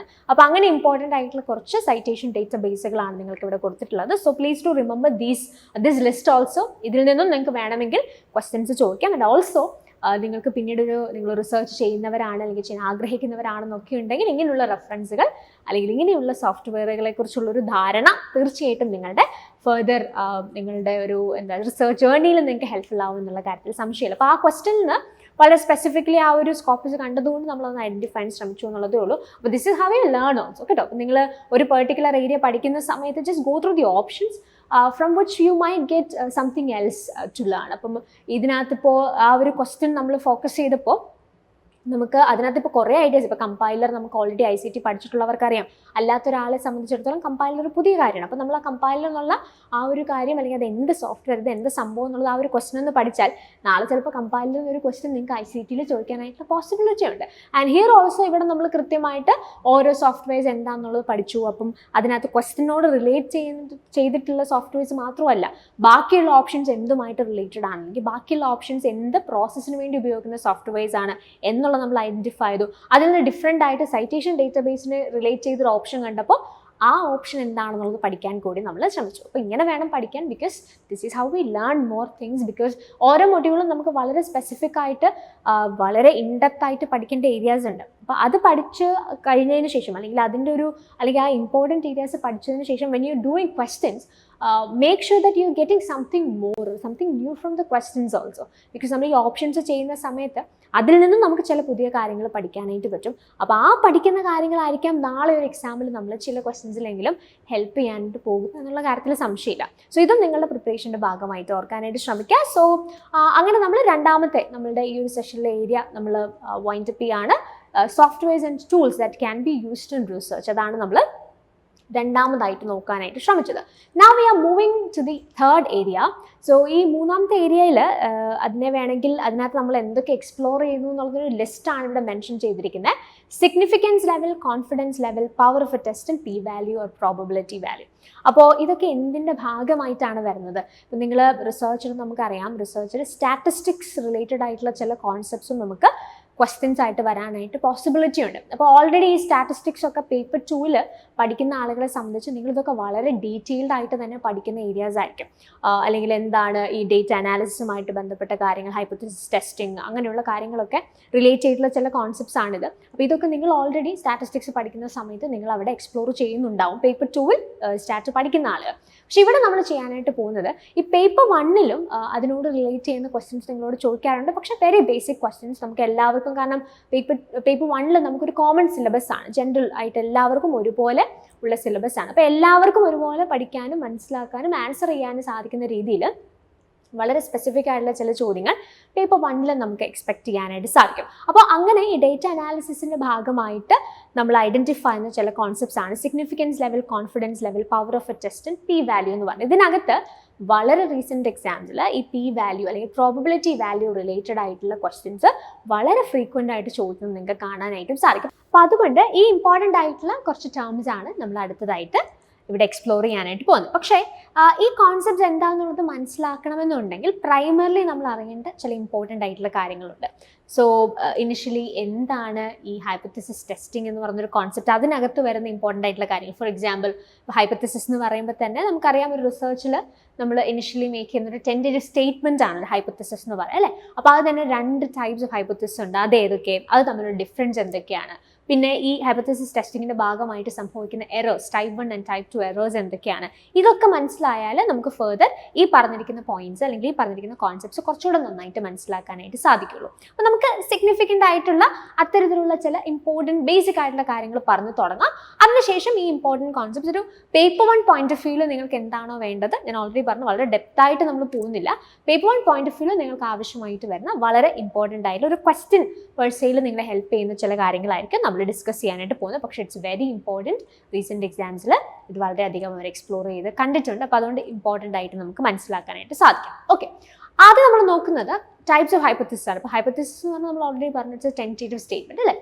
വേറെ നമ്മൾ റിസർച്ച് തുടങ്ങുന്ന സമയത്ത് ബേസിക് ആയിട്ട് നമ്മളൊരു ടെൻറ്റേറ്റീവ് എന്ന് പറയുമ്പോൾ ടെമ്പററി ആയിട്ട് നമ്മളൊരു സ്റ്റേറ്റ്മെൻറ്റ് ഫോർമുലേറ്റ് ചെയ്യാണ്, which actually states what we are going to do in this research. Okay, അപ്പോൾ ഈ ഹൈപ്പോത്തസിസിനെ തന്നെ നമുക്ക് ബേസിക്കലി 2 ടൈപ്പായിട്ട് ഐഡൻറ്റിഫൈ ചെയ്യാനായിട്ട് സാധിക്കും. V have the null hypothesis as well as the alternative hypothesis. അപ്പോൾ എന്താണ് ഈ നൾ ഹൈപ്പോത്തസിസും ഓൾട്ടർനേറ്റീവ് ഹൈപ്പോത്തസിസും തമ്മിലുള്ള വ്യത്യാസം നമുക്ക് നോക്കാം. അപ്പോൾ ആദ്യം നമ്മളതിൻ്റെ ഒരു ഡെഫിനേഷൻ അല്ലെങ്കിൽ എങ്ങനെ ഇതിനെ നമുക്ക് പ്രൈമറിലി മനസ്സിലാക്കാം എന്നുള്ളത് നമുക്കൊന്ന് ഐഡൻറ്റിഫൈ ചെയ്യാം. അതിനുശേഷം എക്സാമ്പിൾ വെച്ചുകൂടി ഇതിനെ ഒന്ന് ഫെർദർ എക്സ്പ്ലെയിൻ ചെയ്യാനായിട്ട് നമ്മൾ ട്രൈ ചെയ്യുന്നുണ്ട്. അപ്പം നൾ ഹൈപ്പോത്തസിസ് എന്ന് പറഞ്ഞാൽ എന്താ? Null hypothesis is a general statement that states that there is no relationship between 2 phenomena under consideration or that there is no association between 2 groups എന്ന് പറഞ്ഞാൽ നമ്മളിവിടെ ഉദ്ദേശിക്കുന്നത് എന്താണ്? നൾ ഹൈപ്പോത്തസിസിൽ ഇപ്പം നമ്മൾ ഒരു റിസർച്ച് ചെയ്യുന്ന സമയത്ത് മേ ബി നമ്മൾ 2 ഡിഫറെൻറ്റ് വേരിയബിൾസ് അല്ലെങ്കിൽ 2 ഡിഫറെൻറ്റ് ഗ്രൂപ്പ്സിനെ കുറിച്ചോ അല്ലെങ്കിൽ 2 കാര്യങ്ങൾ തമ്മിലുള്ള അസോസിയേഷനെ കുറിച്ചൊക്കെ ആയിരിക്കും നമ്മൾ പഠിക്കുന്നത്. പഠിക്കാനായിട്ട് ശ്രമിക്കുന്നത്. സോ നൾ ഹൈപ്പോത്തസിസിൽ നമ്മൾ പറയുന്നത് there is no relationship between these two different phenomena and study or these two different variables and study. അതാണ് നമ്മൾ ബേസിക്കലി നൾ ഹൈപ്പോത്തസിസിൽ പറയുന്നത്. അപ്പോൾ നൾ ഹൈപ്പോത്തസിസ് എങ്ങനെ ഡിനോട്ട് ചെയ്യുന്നത് എന്നുള്ളത് ഇമ്പോർട്ടൻ്റ് ആണ്. സോ അത് നിങ്ങളോട് യൂഷ്വലി ചോദിക്കാറുണ്ട്. സോ അതിൻ്റെ ഒരു എങ്ങനെയാണ് നമ്മൾ null hypothesis alternative hypothesis denote ചെയ്യുന്നത് എന്നുള്ളത് ഓർത്ത് വയ്ക്കുക. സോ അത് തന്നെ ഒരു ക്വസ്റ്റൻ ആയിട്ട് നിങ്ങൾക്ക് എക്സ്പെക്ട് ചെയ്യാം. And this null hypothesis can be defined അല്ലെങ്കിൽ അതിനകത്ത് നമ്മൾ പറഞ്ഞ കാര്യം there is no effect, there is no difference എന്നുള്ളതാണ്. നമ്മൾ പഠിക്കുന്ന അല്ലെങ്കിൽ നമ്മുടെ പഠനത്തിലേക്ക് നമ്മൾ എടുത്തിട്ടുള്ള ഈ രണ്ട് വേരിയബിൾസ് അത് തമ്മിൽ ഒരു തരത്തിലുള്ള റിലേഷൻഷിപ്പും ഇല്ല എന്ന് സ്റ്റേറ്റ് ചെയ്യുന്ന സ്റ്റേറ്റ്മെന്റ് ആണ് നൾ ഹൈപ്പോത്തസിസ് എന്ന് പറയാം. ഓൾട്ടർനേറ്റീവ് ഹൈപ്പോത്തസിസ് അല്ലെങ്കിൽ റിസർച്ച് ഹൈപ്പോത്തസിസ് എന്ന് നമ്മൾ അതിനെ വിളിക്കാറുണ്ട്. സോ ഓൾട്ടർനേറ്റീവ് ഹൈപ്പോത്തസിസ് അല്ലെങ്കിൽ റിസർച്ച് ഹൈപ്പോത്തസിസ് എന്ന് പറഞ്ഞാൽ നൾ ഹൈപ്പോത്തസിസിന്റെ നേരെ ഓപ്പോസിറ്റ് ആയിട്ടുള്ള ഒരു ഡയറക്ട്ലി കോൺട്രഡിക്റ്റ് ചെയ്യുന്ന ഒരു സ്റ്റേറ്റ്മെന്റ് ആയിട്ടാണ് നമ്മൾ ഓൾട്ടർനേറ്റീവ് ഹൈപ്പോത്തസിസിനെ കാണുന്നത്. എന്ന് പറഞ്ഞാൽ നൾ ഹൈപ്പോത്തസിസ് നമ്മൾ പറഞ്ഞു നമ്മൾ കൺസിഡർ ചെയ്യുന്ന രണ്ട് ഡിഫറെൻറ്റ് വേരിയബിൾസ് തമ്മിൽ ദർ ഇസ് നോ റിലേഷൻ എന്നാണ് നമ്മൾ പറയുന്നതെന്നുണ്ടെങ്കിൽ there is some kind of relationship between these two variables, two or more variables under study. ഇതാണ് എന്ത് പറയുന്നത് ഓൾട്ടർനേറ്റീവ് ഹൈപ്പോത്തസിസ് പറയുന്നത്. അപ്പോൾ ഓൾട്ടർനേറ്റീവ് ഹൈപ്പോത്തസിസും അതുപോലെ തന്നെ നൾ ഹൈപ്പോത്തസിസും എങ്ങനെ ഡിനോട്ട് ചെയ്യുന്നു എന്നുള്ളത് ജസ്റ്റ് ഒന്ന് നിങ്ങൾ ഫോക്കസ് ചെയ്യുക. ഇത് ക്വസ്റ്റൻ ആയിട്ട് നിങ്ങൾക്ക് എക്സ്പെക്ട് ചെയ്യാം. പ്രൈമറിലി ഓർക്കേണ്ട എന്തായാലും തമ്മിലുള്ള ഡിഫറൻസ് എന്താണെന്നുള്ളത് പ്രൈമറിലി ഓർത്ത് വയ്ക്കണം. സോ നൾ ഹൈപ്പോത്തസിസിൽ നമ്മൾ പറയുന്നത് നമ്മൾ എടുത്തിരിക്കുന്ന രണ്ട് വേരിയബിൾസ് അത് തമ്മിൽ ഒരു തരത്തിലുള്ള ഡിഫറൻസും ഇല്ല എന്ന് സ്റ്റേറ്റ് ചെയ്താൽ that statement can be called is null hypothesis. And alternative hypothesis എന്ന് പറഞ്ഞാൽ ഇതിന് നേരെ ഓപ്പോസിറ്റ് കോൺട്രഡിക്റ്റ് ആയിട്ടുള്ള സ്റ്റേറ്റ്മെന്റ്. ഇപ്പം നമുക്കൊരു റിസർച്ചുമായിട്ട് ബന്ധപ്പെട്ടിട്ട് നമുക്കൊരു എക്സാമ്പിളിലൂടെ ഇത് മനസ്സിലാക്കാനായിട്ട് നമ്മൾ ശ്രമിക്കുകയാണെന്നുണ്ടെങ്കിൽ ലെറ്റ്സ് സേ ഇപ്പോൾ നമ്മൾ ഇങ്ങനെ രണ്ട് വേരിയബിൾസ് എടുക്കുകയാണ്. അതായത് ഡ്രോപ്പ് ഔട്ട് റേഷ്യോ, അതായത് സ്കൂളുകളിൽ ചേർന്നതിന് ശേഷം കുട്ടികൾ ഡ്രോപ്പ് ഔട്ട് ചെയ്യുന്ന അല്ലെങ്കിൽ പഠനം ഇടയ്ക്ക് വെച്ച് നിർത്തി പോകുന്നതുമായിട്ട് ബന്ധപ്പെട്ടുള്ള ഒരു പഠനമാണ് നിങ്ങൾ നടത്തുന്നത്. അപ്പോൾ അതിന് നിങ്ങൾ കൺസിഡർ ചെയ്യുന്ന ഫാക്ടേഴ്സ് ഒന്ന് ഈ ഡ്രോപ്പ് ഔട്ട് റേഷ്യോ, രണ്ട് പ്ലേസ് ഓഫ് റെസിഡൻസ് അല്ലെങ്കിൽ കുട്ടികൾ വരുന്ന സ്ഥലങ്ങൾ എവിടെ നിന്നാണോ ഈ കുട്ടികൾ വരുന്ന റൂറൽ ഏരിയാസ് ആണോ അർബൻ ഏരിയാസ് ആണോ അങ്ങനെ അവരുടെ പ്ലേസ് ഓഫ് റെസിഡൻസും അതുപോലെ തന്നെ ഡ്രോപ്പ് ഔട്ട് റേഷ്യോമാണ് നിങ്ങളുടെ പഠനത്തിന് വേണ്ടി നിങ്ങൾ കൺസിഡർ ചെയ്തിരിക്കുന്ന വേരിയബിൾസ് എന്ന് വിചാരിക്കുക. നൾ ഹൈപ്പോത്തസിസ് നമ്മളപ്പോൾ എന്താ പറയുന്നത് ദർ ഇസ് നോ ഒരു ഇഫക്റ്റ് അല്ലെങ്കിൽ ഈ പ്ലേസ് ഓഫ് റെസിഡൻസിന് there is no impact on drop out ratio എന്നുള്ളതായിരിക്കും നമ്മളുടെ നൾ ഹൈപ്പോത്തസിസ് എന്ന് പറയുന്നത്. പ്ലേസ് ഓഫ് റെസിഡൻസിന് ഈ ഡ്രോപ്പ് ഔട്ട് റേഷ്യോയിൽ ഒരു തരത്തിലുള്ള ഇമ്പാക്റ്റും ഇല്ല എന്ന് പറഞ്ഞാൽ അത് നൾ ഹൈപ്പോത്തസിസ് ആണ്. ഇതിന് നേരെ ഓപ്പോസിറ്റ് പറഞ്ഞാൽ അതിനെയാണ് നമ്മൾ എന്ന് പറയുക ഓൾട്ടർനേറ്റീവ് ഹൈപ്പോത്തസിസ് പറയുക. എന്ന് പറഞ്ഞാൽ എന്താ നമ്മളിപ്പോൾ പറയുകയാണ് റൂറൽ ഏരിയാസിൽ നിന്ന് വരുന്ന കുട്ടികളാണ് കൂടുതലായിട്ട് അല്ലെങ്കിൽ റൂറൽ ഏരിയാസിൽ നിന്നുള്ള സ്റ്റുഡൻസിലാണ് ഹയർ ഡ്രോപ്പ് ഔട്ട് റേഷ്യോ നമുക്ക് കാണാനായിട്ട് സാധിക്കുന്നതെന്ന് പറഞ്ഞാൽ അത് ഈ നൾ ഹൈപ്പോത്തസിസിൽ പറഞ്ഞിരിക്കുന്ന ആശയത്തിന് നേരെ ഓപ്പോസിറ്റ് ആണ്. അപ്പോൾ അതിന് നമ്മൾ എന്ത് പറയും ഓൾട്ടർനേറ്റീവ് ഹൈപ്പോത്തസിസ് എന്ന് പറയും. ഇതൊരു ജസ്റ്റ് ഒരു എക്സാമ്പിൾ ആയിട്ട് നമ്മളിവിടെ എടുത്തു എന്നുള്ളത് മാത്രമേ ഉള്ളൂ. അപ്പോൾ റിസർച്ച് നടത്തുന്ന സമയത്ത് ഒരു റിസർച്ചർ എന്താ ചെയ്യുന്നത് ഈ നൾ ഹൈപ്പോത്തസിസിനെ ചലഞ്ച് ചെയ്യാനായിട്ടാണ് the researcher collects the data in order to challenge the null hypothesis. അപ്പോൾ പ്രോപ്പർ ആയിട്ട് ഡേറ്റ കളക്ഷനും ഡേറ്റ അനാലിസിസും ടെസ്റ്റിൻ്റെ ഒക്കെ ഭാഗമായിട്ട് ഫൈനലി ഡേറ്റ അനാലിസിസിൻ്റെ ഒരു ഫൈനൽ റിസൾട്ടിൽ അല്ലെങ്കിൽ ഫൈനലി നമ്മൾ ഡേറ്റ അനാലിസിസ് ചെയ്യുമ്പോൾ നൾ ഹൈപ്പോത്തസിസ് റിജക്റ്റ് ചെയ്യുന്ന ഒരു സിറ്റുവേഷൻ ആണ് വരുന്നതെന്ന് പറഞ്ഞാൽ സംഭവിക്കുന്നത് എന്താ ഓട്ടോമാറ്റിക്കലി ഓൾട്ടർനേറ്റീവ് ഹൈപ്പോത്തസിസ് അവിടെ അക്സെപ്റ്റ് ചെയ്യുന്ന ഒരു സിറ്റുവേഷനിലേക്ക് വരും. അപ്പോൾ ഒരു റിസർച്ചർ നൾ ഹൈപ്പോത്തസിസിനെ ചലഞ്ച് ചെയ്യാന്നുള്ള ഉദ്ദേശത്തിൽ എന്ത് ചെയ്യാണ് ഡേറ്റ കളക്ട് ചെയ്യുന്നു. അതിനുശേഷം നൾ ഹൈപ്പോത്തസിസ് റിജക്റ്റ് ചെയ്യേണ്ട ഒരു സിറ്റുവേഷനാണ് ഡേറ്റ അനാലിസിസിന്റെ ഭാഗമായി ഉണ്ടാവുന്നത് എന്നുണ്ടെങ്കിൽ ഓട്ടോമാറ്റിക്കലി ഓൾട്ടർനേറ്റീവ് ഹൈപ്പോത്തസിസ് എന്ത് ചെയ്യും അക്സെപ്റ്റ് ചെയ്യുന്ന ഒരു സിറ്റുവേഷനിലേക്ക് വരും. അപ്പോൾ ഇതാണ് ബേസിക്കലി രണ്ട് തരത്തിലുള്ള ഹൈപ്പോത്തസിസ് ടൈപ്സ് എന്ന് പറയുന്നത്. ഇനി നമ്മൾ നോക്കേണ്ടത് അല്ലെങ്കിൽ നമ്മൾ ഈ പറഞ്ഞ ഈ ഡിഫറെൻറ്റ് ഐഡിയാസ് അല്ലെങ്കിൽ കോൺസെപ്റ്റ്സ് മനസ്സിലാക്കുന്നതിന് മുമ്പ് പ്രാഥമികമായിട്ട് നമ്മൾ അറിഞ്ഞിരിക്കേണ്ട ചില പോയിന്റ്സ് ആണ് നമ്മളിവിടെ എക്സ്പ്ലോർ ചെയ്യുന്നത്. അപ്പോൾ നമ്മൾ ഓൾറെഡി ഇപ്പോൾ ടൈപ്സ് ഓഫ് ഹൈപ്പോത്തസിസ് എന്താണെന്നുള്ളത് പറഞ്ഞു. ഇനി നമ്മൾ നോക്കേണ്ടത് ഈ ഹൈപ്പോത്തസിസ് ടെസ്റ്റിങ്ങിൻ്റെ ഭാഗമായിട്ടുണ്ടാകുന്ന ടൈപ്സ് ഓഫ് എറേഴ്സ് ആണ്. എന്തൊക്കെ എറേഴ്സ് ആണ് സംഭവിക്കുന്നത് എന്നുള്ളതാണ് അടുത്ത് നമ്മൾ അറിഞ്ഞിരിക്കുന്നത്. ഓക്കെ, സോ നമുക്ക് ഈ ടൈപ്സ് ഓഫ് എറേഴ്സിൽ രണ്ട് തരത്തിലുള്ള എറേഴ്സ് ആണ് നമ്മൾ കൺസിഡർ ചെയ്യുന്നത്. ടൈപ്പ് 1 എററും ടൈപ്പ് 2 എററും. ഇതെങ്ങനെയാണ് സംഭവിക്കുന്നത്? സോ നമുക്ക് ഓൾറെഡി നമ്മൾ പറഞ്ഞു നമ്മൾ നൾ ഹൈപ്പോത്തസിസിനെ ചലഞ്ച് ചെയ്യാനായിട്ട് ഡേറ്റ കളക്ട് ചെയ്യുന്നു അല്ലെങ്കിൽ നമ്മൾ ഡേറ്റ അനാലിസിസിൻ്റെ ഭാഗമായിട്ട് ഫൈനലി നൾ ഹൈപ്പോത്തസിസ് റിജക്റ്റ് ചെയ്യേണ്ട ഒരു സിറ്റുവേഷൻ വന്ന ഓൾട്ടർനേറ്റീവ് ഹൈപ്പോത്തസിസ് അവിടെ എന്താണ് അക്സെപ്റ്റ് ചെയ്യപ്പെടുന്ന ഒരു സിറ്റുവേഷൻ ആണ് ഉണ്ടാകുന്നത് പറയാം. അപ്പോൾ ലെറ്റ്സ് സേ ഈ ഒരു ടൈപ്സ് ഓഫ് എറർ നമുക്ക് മനസ്സിലാക്കാനായിട്ട് just made it into a table വേറെ നിങ്ങൾക്ക് കുറച്ചുകൂടെ നന്നായിട്ട് ഈ ഒരു ഐഡിയ കണക്ട് ആവാനായിട്ടാണ് I just try to explain this table. Okay, നമ്മൾ ഡേറ്റ അനലൈസ് ചെയ്തു. അതിൻ്റെ ഭാഗമായിട്ട് നമുക്ക് മനസ്സിലാണ് നൾ ഹൈപ്പോത്തസിസ് ട്രൂ ആണ്. അതായത് നമ്മുടെ നൾ ഹൈപ്പോത്തസിസ് ആണ് ട്രൂ എന്ന് നമ്മൾ മനസ്സിലാക്കണം. അപ്പോൾ ട്രൂ ആയിട്ടുള്ള നൾ ഹൈപ്പോത്തസിസിനെ നമ്മൾ അക്സെപ്റ്റ് ചെയ്താൽ അതിൻ്റെ കാര്യം എന്താ അല്ലെങ്കിൽ അവിടെ എന്താ സംഭവിക്കുന്നത്? It's A correct decision because we have accepted A true null hypothesis. പക്ഷേ അതിന് പകരം ട്രൂ ആയിട്ടുള്ള ഒരു നൾ ഹൈപ്പോത്തസിസിനെ നമ്മൾ റിജക്റ്റ് ചെയ്താലോ അവിടെ ഒരു എറർ സംഭവിച്ചിട്ടുണ്ട് അല്ലേ. അതായത് നമ്മുടെ നൾ ഹൈപ്പോത്തസിസ് ട്രൂ ആയിരുന്നു, അത് നമ്മൾ എന്ത് ചെയ്യാണ്, അക്സെപ്റ്റ് ചെയ്യായിരുന്നു ചെയ്യേണ്ടത്, പക്ഷെ നമ്മളത് റിജക്റ്റ് ചെയ്താൽ അവിടെ എന്ത് സംഭവിക്കും, അവിടെ ഒരു എറർ സംഭവിക്കും. അതിനെയാണ് നമ്മൾ ടൈപ്പ് 1 എറർ എന്ന് പറയുന്നത്. ഇനി രണ്ടാമത്തെ കേസ് എന്താ, നമ്മുടെ നൾ ഹൈപ്പോത്തസിസ് ഫോൾസ് ആണ്. ഡേറ്റ അനാലിസിന്റെ ഭാഗമായിട്ട് നമ്മുടെ നൾ ഹൈപ്പോത്തസിസ് എന്താ, ഫോൾസ് ആണെന്ന് പറയാം, അല്ലെങ്കിൽ ഫോൾസ് ആണെന്നുള്ളതാണ് നമുക്ക് മനസ്സിലാവുന്നത്. അപ്പോൾ അതെന്താ നമ്മൾ ചെയ്യേണ്ടത്, റിജക്റ്റ് ചെയ്യാണ് ചെയ്യേണ്ടത്. റിജക്റ്റ് ചെയ്ത് കഴിഞ്ഞാൽ that is A correct decision. But instead of rejecting the false null hypothesis, if you are accepting that false null hypothesis accept ചെയ്താൽ അതൊരു എറർ ആണ് അല്ലേ. അതിനെയാണ് നമ്മൾ ടൈപ്പ് 2 എറർ എന്ന് പറയുന്നത്. അപ്പോൾ ഇത് നിങ്ങൾ പ്രൈമറിലി ഓർത്ത് വയ്ക്കുക. അപ്പോൾ ഇതിനെ നമുക്ക് ഇങ്ങനെ പറയാം, ടൈപ്പ് 1 എറർ എന്ന് പറഞ്ഞാൽ എന്താ, ട്രൂ ആയ നൾ ഹൈപ്പോത്തസിസിനെ റിജക്റ്റ് ചെയ്യുന്നു. ഇത് നന്നായിട്ട് മനസ്സിലാക്കാം, ഇത് നിങ്ങൾക്ക് പിന്നീടുള്ള കോൺസെപ്റ്റ്സിൽ ഹെൽപ്ഫുൾ ആവും. അപ്പോൾ ട്രൂ ആയിട്ടുള്ള നൾ ഹൈപ്പോത്തസിസിനെ റിജക്റ്റ് ചെയ്താൽ that is type 1 error. False ആയിട്ടുള്ള നൾ ഹൈപ്പോത്തസിസിനെ നമ്മൾ അക്സെപ്റ്റ് ചെയ്താൽ ദാറ്റ് ഇസ് ടൈപ്പ് 2 എറർ. ഒന്നുകൂടെ പറയാം, ട്രൂ ആയിട്ടുള്ള നൾ ഹൈപ്പോത്തസിസിനെ റിജക്റ്റ് ചെയ്താൽ that is type 1 error. False ആയിട്ടുള്ള നൾ ഹൈപ്പോത്തസിസിനെ അക്സെപ്റ്റ് ചെയ്താൽ ദാറ്റ് ഇസ് ടൈപ്പ് 2 എറർ. ഇത് പ്രൈമറിലി നമ്മൾ മനസ്സിലാക്കണം. ഈ ഒരു ഡിഫറൻസ് എന്താണ്, ഈ രണ്ട് ടൈപ്സ് ഓഫ് എറേഴ്സ് എന്താണെന്നുള്ളത് മനസ്സിലാക്കണം. എങ്കിൽ മാത്രമേ ഇനി വരുന്ന കോൺസെപ്റ്റ്സ് നമുക്ക് എന്ത് ചെയ്യാൻ പറ്റുള്ളൂ, പഠിക്കാനായിട്ട് സാധിക്കുള്ളൂ. അപ്പോൾ മെയിൻലി നമ്മൾ പറഞ്ഞു പ്രോബബിലിറ്റി വാല്യൂ, അല്ലെങ്കിൽ പി വാല്യൂ എന്നാണ് നിങ്ങൾക്ക് കൂടുതലായിട്ട് ക്വസ്റ്റ്യൻസ് വരുന്നത്.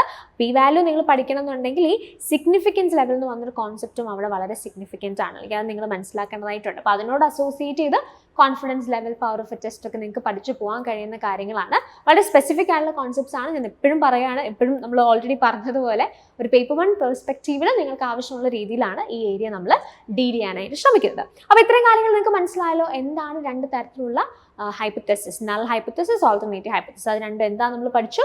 ആൻഡ് ഓൾസോ ടൈപ്സ് ഓഫ് എറേഴ്സിനെ കുറിച്ച് നമ്മൾ പറഞ്ഞു. ട്രൂ നൾ ഹൈപ്പോത്തസിസിനെ റിജക്റ്റ് ചെയ്താൽ that is type 1 error. False null ഹൈപ്പോത്തസിസിനെ അക്സെപ്റ്റ് ചെയ്താൽ ദാറ്റ് ഇസ് ടൈപ്പ് 2 എറർ. ഇത്തരം കാര്യങ്ങൾ ഓക്കെ അല്ലേ. ഇനി നമ്മൾ ആ കണ്ട പ്രധാനപ്പെട്ട ആ കോൺസെപ്റ്റ്സിലേക്ക്, ആ ടേംസിലേക്ക് നമ്മൾ മൂവ് ചെയ്യാണ്. ആദ്യം നമ്മൾ നോക്കുന്നത് സിഗ്നിഫിക്കൻസ് ലെവൽ അല്ലെങ്കിൽ ആൽഫ ലെവലാണ്. എന്താണ് ഈ സിഗ്നിഫിക്കൻസ് ലെവൽ അല്ലെങ്കിൽ ആൽഫ ലെവൽ എന്ന് പറഞ്ഞാൽ, the significance level or alpha level is A probability of making the wrong decision when the null hypothesis is true. ഇവിടെ പറഞ്ഞിരിക്കുന്നത് എന്താ, ട്രൂ ആയ നൾ ഹൈപ്പോത്തസിസിൽ നമ്മൾ റോങ് ആയൊരു ഡിസിഷൻ എടുത്താൽ, അല്ലെങ്കിൽ ആ ഡിസിഷൻ എടുക്കാനായിട്ടുള്ള പ്രോബബിലിറ്റിനെയാണ് നമ്മൾ സിഗ്നിഫിക്കൻസ് ലെവൽ അല്ലെങ്കിൽ ആൽഫ ലെവൽ എന്ന് പറയുന്നത്. എന്ന് പറഞ്ഞാൽ അതിൻ്റെ അർത്ഥം എന്താ, ട്രൂ ആയ നൾ ഹൈപ്പോത്തസിസ് ശരിക്കും എന്താ ചെയ്യേണ്ടത്, if the null hypothesis is true then of course we need to accept that അല്ലേ. നൾ ഹൈപ്പോത്തസിസ് ട്രൂ ആണെങ്കിൽ നമ്മളത് അക്സെപ്റ്റ് ചെയ്യണം. അപ്പോൾ അവിടെ റോങ് ഡിസിഷൻ വന്നു എന്ന് പറഞ്ഞാൽ അതിൻ്റെ അർത്ഥം എന്താ, നമ്മളുടെ ട്രൂ ആയ നൾ ഹൈപ്പോത്തസിസിനെ നമ്മൾ എന്താ ചെയ്യുന്നത്, റിജക്റ്റ് ചെയ്യാണ് ചെയ്യുന്നത്. അപ്പം നിങ്ങൾ ഇതിനെ ആ ടൈപ്സ് ഓഫ് എറേഴ്സുമായിട്ട് നിങ്ങളൊന്ന് കൺസിഡർ ചെയ്ത് നോക്കിയേ. ട്രൂ ആയ നൾ ഹൈപ്പോത്തസിസിനെ നമ്മൾ റിജക്റ്റ് ചെയ്താൽ അതിനെ നമ്മൾ വിളിക്കുന്ന പേരെന്താ, ടൈപ്പ് 1 എറർ എന്നാണ് വിളിക്കുന്നത്. അപ്പം അങ്ങനെയാണെങ്കിൽ നമുക്കിതിന് എന്ത് പറയാം, the probability of making type 1 error. അതിനെയാണ് നമ്മൾ സിഗ്നിഫിക്കൻസ് ലെവൽ അല്ലെങ്കിൽ ആൽഫ ലെവൽ എന്നതുകൊണ്ട് ഉദ്ദേശിക്കുന്നത്. ഞാൻ ഒന്നുകൂടെ എക്സ്പ്ലെയിൻ ചെയ്യാനായിട്ട് ശ്രമിക്കാം. ഇവിടെ നമ്മൾ പറഞ്ഞിരിക്കുന്നത് എന്താ, സിഗ്നിഫിക്കൻസ് ലെവൽ അല്ലെങ്കിൽ ആൽഫ ലെവൽ എന്ന് പറയുന്നത് ട്രൂ ആയ നൾ ഹൈപ്പോത്തസിസിന്റെ കാര്യത്തിൽ ഒരു റോങ് ഡിസിഷൻ എടുക്കാനായിട്ടുള്ള പ്രോബബിലിറ്റി ആണ് സിഗ്നിഫിക്കൻസ് ലെവൽ അല്ലെങ്കിൽ ആൽഫ ലെവൽ എന്ന് പറയുന്നത്. അപ്പോൾ നൾ ഹൈപ്പോത്തസിസ് ട്രൂ ആണെങ്കിൽ അതെന്താ ചെയ്യേണ്ടത്, അക്സെപ്റ്റ് ചെയ്യപ്പെടുകയാണ് ചെയ്യേണ്ടത്. പക്ഷേ ട്രൂ ആയിട്ടുള്ള നൾ ഹൈപ്പോത്തസിസിൽ റോങ് ഡിസിഷൻ എടുത്തു എന്ന് പറഞ്ഞാൽ അതിൻ്റെ അർത്ഥം എന്താ, ട്രൂ ആയ നൾ ഹൈപ്പോത്തസിസിനെ നമ്മൾ എന്ത് ചെയ്തു, റിജക്റ്റ് ചെയ്തു എന്ന് പറഞ്ഞാൽ the probability of making the wrong decision when the null hypothesis is true means the probability of making type 1 error. അപ്പോൾ ടൈപ്പ് 1 എറർ ഉണ്ടാവാനായിട്ടുള്ള പ്രോബബിലിറ്റിനെയാണ് നമ്മൾ സിഗ്നിഫിക്കൻസ് ലെവൽ എന്നതുകൊണ്ട് ഉദ്ദേശിക്കുന്നത്. It is also known as alpha level. ഈ രണ്ട് ടേംസും നിങ്ങൾ അവിടെ ഓർത്ത് വയ്ക്കുക. അത് ഹൈപ്പോത്തസിസ് ടെസ്റ്റുകൾ നമ്മൾ നടത്തുന്നതിനാണ് ഇത് യൂസ് ചെയ്യുന്നത് എന്നുള്ളത് നമ്മൾ ഓൾറെഡി പറഞ്ഞു. ഹൈപ്പോത്തസിസ് ടെസ്റ്റിങ്ങും അതുമായി റിലേറ്റ് ചെയ്യുന്ന ഡിഫറെൻറ്റ് ടൈപ്സ് ഓഫ് എറേഴ്സ് ഒക്കെയാണ് നമ്മൾ സോഫാർ പറഞ്ഞുകൊണ്ടിരുന്നത്. Usually these test are run with an alpha level of 0.05 or 5%, but other levels commonly used are 0.01 and 0.10. അപ്പോൾ യൂഷ്വലി നമ്മൾ ഇങ്ങനെയുള്ള ടെസ്റ്റുകൾ നടത്തുന്നതിൻ്റെ ഭാഗമായിട്ട് ഈ ആൽഫ ലെവൽ നമ്മൾ കൺസിഡർ ചെയ്യുമ്പോൾ ജനറലി നമ്മൾ കൺസിഡർ ചെയ്യുന്ന സിഗ്നിഫിക്കൻസ് ലെവൽ എന്ന് പറയുന്നത് 0.05 അല്ലെങ്കിൽ 5% എന്നുള്ളതാണ്. പക്ഷേ there are other levels also that are commonly used. അത് ഓരോ ഏരിയാസിനെ ഡിപ്പെൻഡ് ചെയ്തിട്ട് ഏത് സിഗ്നിഫിക്കൻസ് ലെവൽ യൂസ് ചെയ്യുന്നു എന്നുള്ളത് വെയിറ്റ് ചെയ്യാനായിട്ടുള്ള പോസിബിലിറ്റി ഉണ്ട്. പക്ഷേ ജനറലി ഈ ആൽഫ ലെവൽ അല്ലെങ്കിൽ സിഗ്നിഫിക്കൻസ് ലെവലിനെ നമ്മൾ എത്രയായിട്ട് കൺസിഡർ ചെയ്യുന്നത്, 5% അല്ലെങ്കിൽ 0.05 ആയിട്ടാണ് നമ്മൾ കൺസിഡർ ചെയ്യുന്നത്. മറ്റ് കോമൺലി യൂസ്ഡ് ആയിട്ടുള്ള സിഗ്നിഫിക്കൻസ് ലെവൽ അല്ലെങ്കിൽ ആൽഫ ലെവലും നിങ്ങൾക്ക് ഇവിടെ കൊടുത്തിട്ടുണ്ട്. അപ്പോൾ ജനറലി നിങ്ങൾക്ക് ക്വസ്റ്റ്യൻ ചോദിക്കുന്ന സമയത്ത് അവർ സ്പെസിഫിക്കലി ഈ സിഗ്നിഫിക്കൻസ് ലെവൽ മെൻഷൻ ചെയ്തിട്ടില്ല എന്നുണ്ടെങ്കിൽ നിങ്ങൾക്ക് യു ക്യാൻ ഗോ വിത്ത് 5% അല്ലെങ്കിൽ 0.05 എന്നുള്ളത് നിങ്ങൾക്ക് എടുക്കാം. അല്ലാത്ത പക്ഷം സ്പെസിഫിക്കലി അവർ ക്വസ്റ്റനിൽ സിഗ്നിഫിക്കൻസ് ലെവൽ എത്രയാണെന്നുള്ളത് സ്പെസിഫിക്കലി മെൻഷൻ ചെയ്യും. ഇത് നിങ്ങൾക്ക് കുറച്ചും കൂടി നന്നായിട്ട് നമ്മൾ എൻറ്റയർ സെഷൻ പഠിച്ചതിന് ശേഷം ക്വസ്റ്റൻസിലേക്ക് വരുമ്പോൾ മനസ്സിലാക്കാനായിട്ട് സാധിക്കും. അപ്പോൾ ഇത് മനസ്സിലായല്ലോ. സിഗ്നിഫിക്കൻസ് ലെവൽ അല്ലെങ്കിൽ ആൽഫ ലെവൽ എന്ന് പറഞ്ഞാൽ എന്താ? The probability of making type 1 error ആണ് സിഗ്നിഫിക്കൻസ് ലെവൽ അല്ലെങ്കിൽ ആൽഫ ലെവൽ എന്ന് പറയുന്നത്. അപ്പോൾ ആൽഫ ലെവൽ എത്രയാണ് നമ്മൾ കൺസിഡർ ചെയ്യുന്നത്? ജനറലി 0.05 അല്ലെങ്കിൽ 5%, അല്ലാന്നുണ്ടെങ്കിൽ ബാക്കി കോമൺ ആയിട്ട് യൂസ് ചെയ്യുന്ന ലെവൽസിനെ കുറിച്ച് നമ്മൾ പറഞ്ഞു. അപ്പോൾ ഈ ലെവൽ ഓഫ് സിഗ്നിഫിക്കൻസ് അല്ലെങ്കിൽ നമ്മൾ ഈ പറഞ്ഞ സിഗ്നിഫിക്കൻസ് ലെവൽ എന്ന് പറയുന്ന കോൺസെപ്റ്റിനെ നമ്മൾ ദ ഗ്രീക്ക് സിമ്പിൾ ആൽഫ വെച്ചിട്ടാണ് ഡിനോട്ട് ചെയ്യുന്നത്. അപ്പോൾ ഇങ്ങനെ വേണമെങ്കിൽ നമുക്ക് അതിനെ പറയാനായിട്ട് സാധിക്കും. ഈ സിഗ്നിഫിക്കൻസ് ലെവൽ എന്ന് പറഞ്ഞാൽ അതിൻ്റെ അർത്ഥം എന്താ? The probability of making type 1 error and that is equal to alpha. അല്ലെങ്കിൽ ആൽഫ എന്ന ഗ്രീക്ക് സിമ്പിൾ കൊണ്ടാണ് ഈ സിഗ്നിഫിക്കൻസ് ലെവലിനെ അല്ലെങ്കിൽ probability of making type 1 error നമ്മൾ ഡിനോട്ട് ചെയ്യുന്നത്. അപ്പോൾ all these ideas means the same thing. അതുകൊണ്ടാണ് significance level is also known as alpha level എന്ന് പറഞ്ഞത്. Significance level is equal to the probability of making type 1 error and that is denoted by the Greek symbol alpha. അപ്പോൾ ഇതാണ് basically significance level എന്താണെന്നുള്ളതിനെ കുറിച്ചൊരു understanding. അപ്പോൾ ഇത് നിങ്ങൾ ഇങ്ങനെ തന്നെ ഓർത്ത് വയ്ക്കുക. പിന്നീട് പ്രോബബിലിറ്റി വാല്യൂയിലേക്ക് വരുമ്പോൾ കുറച്ചുകൂടെ നന്നായിട്ട് നമുക്ക് ഒരു ആശയം അവിടെ കണക്ട് ആക്കേണ്ട കാര്യമുണ്ട്. അപ്പോൾ ആ സമയത്ത് കുറച്ചുകൂടെ കറക്റ്റായിട്ട് പേപ്പർ 1 നിങ്ങൾക്ക് എങ്ങനെയാണ് ഇത് ആവശ്യമായിട്ട് വരിക, അല്ലെങ്കിൽ പേപ്പർ 1 എങ്ങനെയാണ് ക്വസ്റ്റ്യൻസ് ചോദിക്കുക എന്നുള്ളതിനെ പറ്റിയിട്ടുള്ള ഒരു ക്ലാരിറ്റി ഉണ്ടാവും.